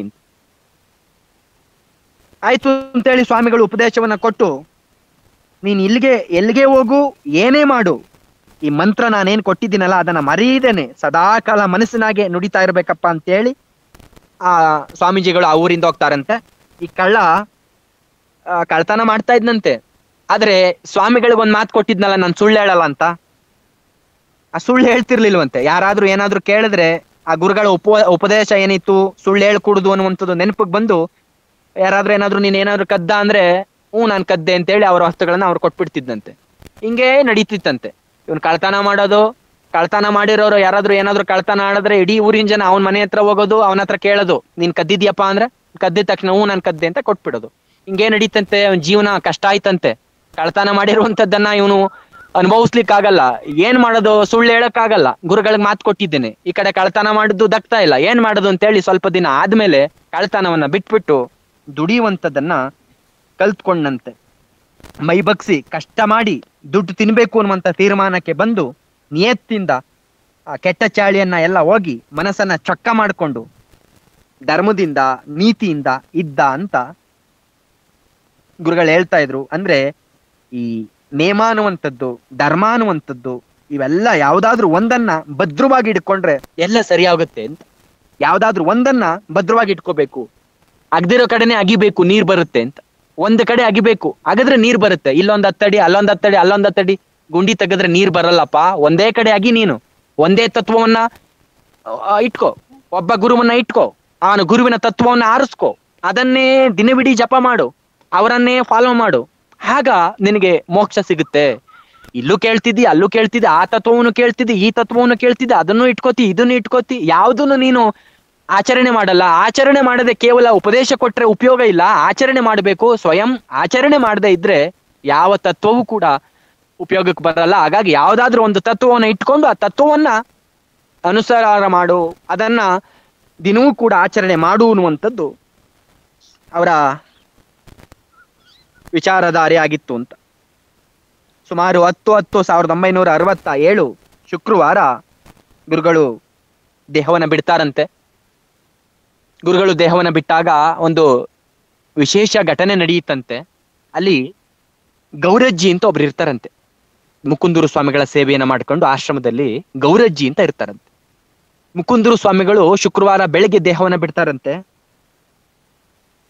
ಆ ಗೌರಜ್ಜಿ ಇತ್ತಲ್ಲ, ಆ ಗೌರಜ್ಜಿ ಕಣ್ಣೀರ್ ಹಾಕೊಂಡು ಹೇಳುತ್ತಂತೆ, ನಾನು ಇಷ್ಟು ದಿನ ನೀನ್ ಸೇವೆ ಮಾಡಿದ್ದೀನಪ್ಪ, ಆದ್ರೆ ನನ್ನನ್ನು ಮಾತ್ರ ಬಿಟ್ಟು, ನನ್ನನ್ನು ಉಳಿಸ್ಬಿಟ್ಟು ನೀನ್ ಮಾತ್ರ ಆರ್ಕೊಂಡೆ. ನನ್ನ ನಿಂಗೆ ಏನು ಉಳಿದಂಗ್ ಮಾಡಿದ್ರೆ ಏನ್ ಕಳ್ಕೊತಿದ್ದೆ? ನನ್ನನ್ನು ನೀನ್ ಕರ್ಕೊಂಡು ಹೋಗ್ಬೇಕಿತ್ತಲ್ವಾ? ನಾನು ಇಲ್ಲಿ ಏನ್ ಮಾಡ್ಲಿ ನೀನ್ ಇಲ್ದೆ? ನನ್ನನ್ನು ಕರ್ಕೋಬೇಕಿತ್ತಲ್ವಾ ಅಂತೇಳಿ ಗೊಳೋ ಅಂತ ಅಳುತ್ತಂತೆ ಅಯ್ಯಮ್ಮ. ಆಗ ಅಲ್ಲಿದ್ದವರೆಲ್ಲ ನಡಿಯಮ್ಮ ಆ ಕಡೆ ನಡಿ, ಕರ್ಕೊಂತಾರೆ ಟೈಮ್ ಬಂದಾಗ ಅಂತೇಳಿ ಎಲ್ರು ಕೂಡ ಅವರನ್ನ ಹೊರಗಡೆ ಕರ್ಕೊಂಡು ಹೋಗ್ತಾರಂತೆ. ಆ ದೇಹ ಇತ್ತಂತೆ, ಗುರುಗಳ ದೇಹ ಹೊರಗಡೆ ಇತ್ತಂತೆ, ಆಶ್ರಮದ ಹೊರಗಡೆ ಇದ್ದಾಗ ದೇಹವನ್ನ ನೋಡ್ತಾ ದೇಹದ ಮೇಲೆ ಬಿದ್ದು ಅಳ್ತಾ ಇತ್ತಂತೆ ಗೌರಜ್ಜಿ. ಆಗ ಗೌರಜ್ಜಿಯನ್ನ ಬಿಡಮ್ಮ ಈ ಕಡೆಗೆ ಹೋಗಮ್ಮ ಅಂತೇಳಿ ಆ ಕಡೆ ಅಕ್ಕಪಕ್ಕ ಗುರುಬಂಧುಗಳು ಕರ್ಕೊಂಡು ಹೋದಾಗ ಆಶ್ರಮದ ಒಳಗಡೆ ಗುರುವಿನ ಫೋಟೋ ಇತ್ತಂತೆ, ಮುಕುಂದೂರು ಸ್ವಾಮಿಗಳ ಫೋಟೋ. ಆ ಮುಕುಂದೂರು ಸ್ವಾಮಿಗಳ ಫೋಟೋ ಇದ್ದಾಗ ಆ ಫೋಟೋ ಮುಂದೆ ಹೋಗಿ ತಲೆಯನ್ನ ಆ ಗುರುಗಳ ಪಾದದ ಹತ್ರ ಇಟ್ಟಂತಹ ಗೌರಜ್ಜಿ ಮತ್ತೆ ತಲೆಯನ್ನ ಎತ್ತಲೇ ಇಲ್ವಂತೆ, ದೇಹ ಹೋಗಿತ್ತಂತೆ. 5 ನಿಮಿಷದ ಹಿಂದೆ ಮಾತಾಡದಂತ ಗೌರಜ್ಜಿ ಇನ್ನು 5 ನಿಮಿಷದ ನಂತರ ಆಕೆ ಇರ್ಲಿಲ್ಲ. ಅಂದ್ರೆ ಗುರು ಭಕ್ತಳ ಅಭಿಲಾಷೆಯನ್ನ ನೆರವೇರಿಸಿದ್ದಾನೆ ಅನ್ನುವಂಥದ್ದು. ಅದಾದ್ಮೇಲೆ ಇವರ ಭಕ್ತಳ ಸಮಾಧಿಯನ್ನ ಮೊದಲು ಮಾಡಬೇಕು, ಅದಾದ್ಮೇಲೆ ಗುರುವಿನ ಸಮಾಧಿಯನ್ನ ಮಾಡಬೇಕು ಅಂತ ಯಾರೋ ಒಬ್ಬರು ಸಾಧುಗಳು ಹೇಳ್ತಾರಂತೆ. ಅದರಂತೆ ಗೌರಜ್ಜಿಯ ಶವ ಸಂಸ್ಕಾರವನ್ನ ಮೊದಲು ಆಶ್ರಮದ ಆವರಣದಲ್ಲೇ ಮಾಡಿ ಇನ್ನೊಂದು ಕಡೆಗೆ ಸ್ವಾಮಿಗಳ ಶವ ಸಂಸ್ಕಾರವನ್ನ ಮಾಡಿದ್ರು ಅಂತ ಮಾಹಿತಿ ಸಿಗುತ್ತೆ. ಇದು ಮುಕುಂದೂರು ಸ್ವಾಮಿಗಳ ಬಗ್ಗೆ ನಾನು ಮಾಹಿತಿಯನ್ನ ಕಲೆ ಹಾಕ್ಲಿಕ್ಕೆ ಸುಮಾರು 1 ವಾರದಿಂದಲೂ ಕೂಡ ಪ್ರಯತ್ನ ಪಟ್ಟಾಗ ಸಿಕ್ಕಂತ ಚೂರು ವಿಚಾರಗಳನ್ನ ಕಲೆ ಹಾಕಿ ನಾನು ಹೇಳುವಂತ ಪ್ರಯತ್ನವನ್ನ ನಾನು ಮಾಡಿದ್ದೇನೆ. ಇದರಲ್ಲಿ ಏನಾದ್ರೂ ದೋಷಗಳಿದ್ರೆ, ತಪ್ಪುಗಳಿದ್ರೆ ಅದನ್ನ ದಯವಿಟ್ಟು ಎಲ್ರೂ ಕ್ಷಮಿಸ್ಬೇಕು ಅಂತೇಳಿ, ಏನಾದ್ರೂ ಇದ್ರೆ ಏನು ಅನ್ಕೊಳ್ದಿರ ಕ್ಷಮಿಸ್ಬೇಕು ಅಂತ ಹೇಳ್ತಾ ಇವತ್ತಿನ ಸತ್ಸಂಗವನ್ನ ನಾನು ಇಲ್ಲಿಗೆ ಮುಗಿಸ್ತಾ ಇದ್ದೇನೆ. ಎಲ್ರಿಗೂ ನನ್ನ ನಮಸ್ಕಾರ. ಇಷ್ಟೊತ್ತು ಮುಕುಂದೂರು ಸ್ವಾಮಿಗಳ ಬಗ್ಗೆ ಬಹಳ ಚೆನ್ನಾಗಿ ತಿಳಿಸ್ಕೊಟ್ರಿ ನಿಖಿಲ್ ಅವ್ರೆ. ಆ ತತ್ವಗಳನ್ನ ಬಹಳ ಅರ್ಥಗರ್ಭಿತವಾದ ಅವ್ರ ಮಾತುಗಳು, ಆ ಒಂದು ಸಾಮಾನ್ಯ ಭಾಷೆಯಲ್ಲಿ ಅದು ಎಷ್ಟೊಂದು ತತ್ವ ತುಂಬಿರೋ ಅದು ಅರ್ಥಗರ್ಭಿತವಾದ ಮಾತುಗಳನ್ನ ನೀವು ಅದನ್ನ ನಮ್ಗೆ ಅವ್ರು ಹೇಳಿದ್ದನ್ನ ತಿಳಿಸ್ಕೊಟ್ರಿ. ಹಾಗೆ ನೀವು ಒಂದ್ ಮಾತು ಹೇಳಿದ್ರಿ, ಪವಾಡಗಳ ಹಿಂದೆ ಜಾಸ್ತಿ ಬೇಗ ರುಚಿಸೋದು ನಮಗ್ ಪವಾಡಗಳು, ತತ್ವಗಳಲ್ಲ ಅಂತ. ಅದು ಖಂಡಿತ ಹೌದು. ಆದ್ರೆ ತತ್ವಕ್ಕೋಸ್ಕರ ನಾವು ಗುರುವನ್ನ ಹಿಡಿಬೇಕು ಅಂತ ನೀವ್ ಹೇಳಿದ್ರಿ. ಈಗೆಲ್ಲ ಹಲವಾರು ವಿಷಯಗಳು ಬಹಳ ಚೆನ್ನಾಗಿ ತಿಳಿಸ್ಕೊಟ್ಟಿದ್ದೀರಾ. ನಿಮ್ಗೆ ಎಲ್ಲರ ಪರವಾಗಿ ನಾನು ತುಂಬಾ ಧನ್ಯವಾದಗಳನ್ನ ಹೇಳೋದಕ್ಕೆ ಇಷ್ಟಪಡ್ತೀನಿ. ಯಾರಾದ್ರೂ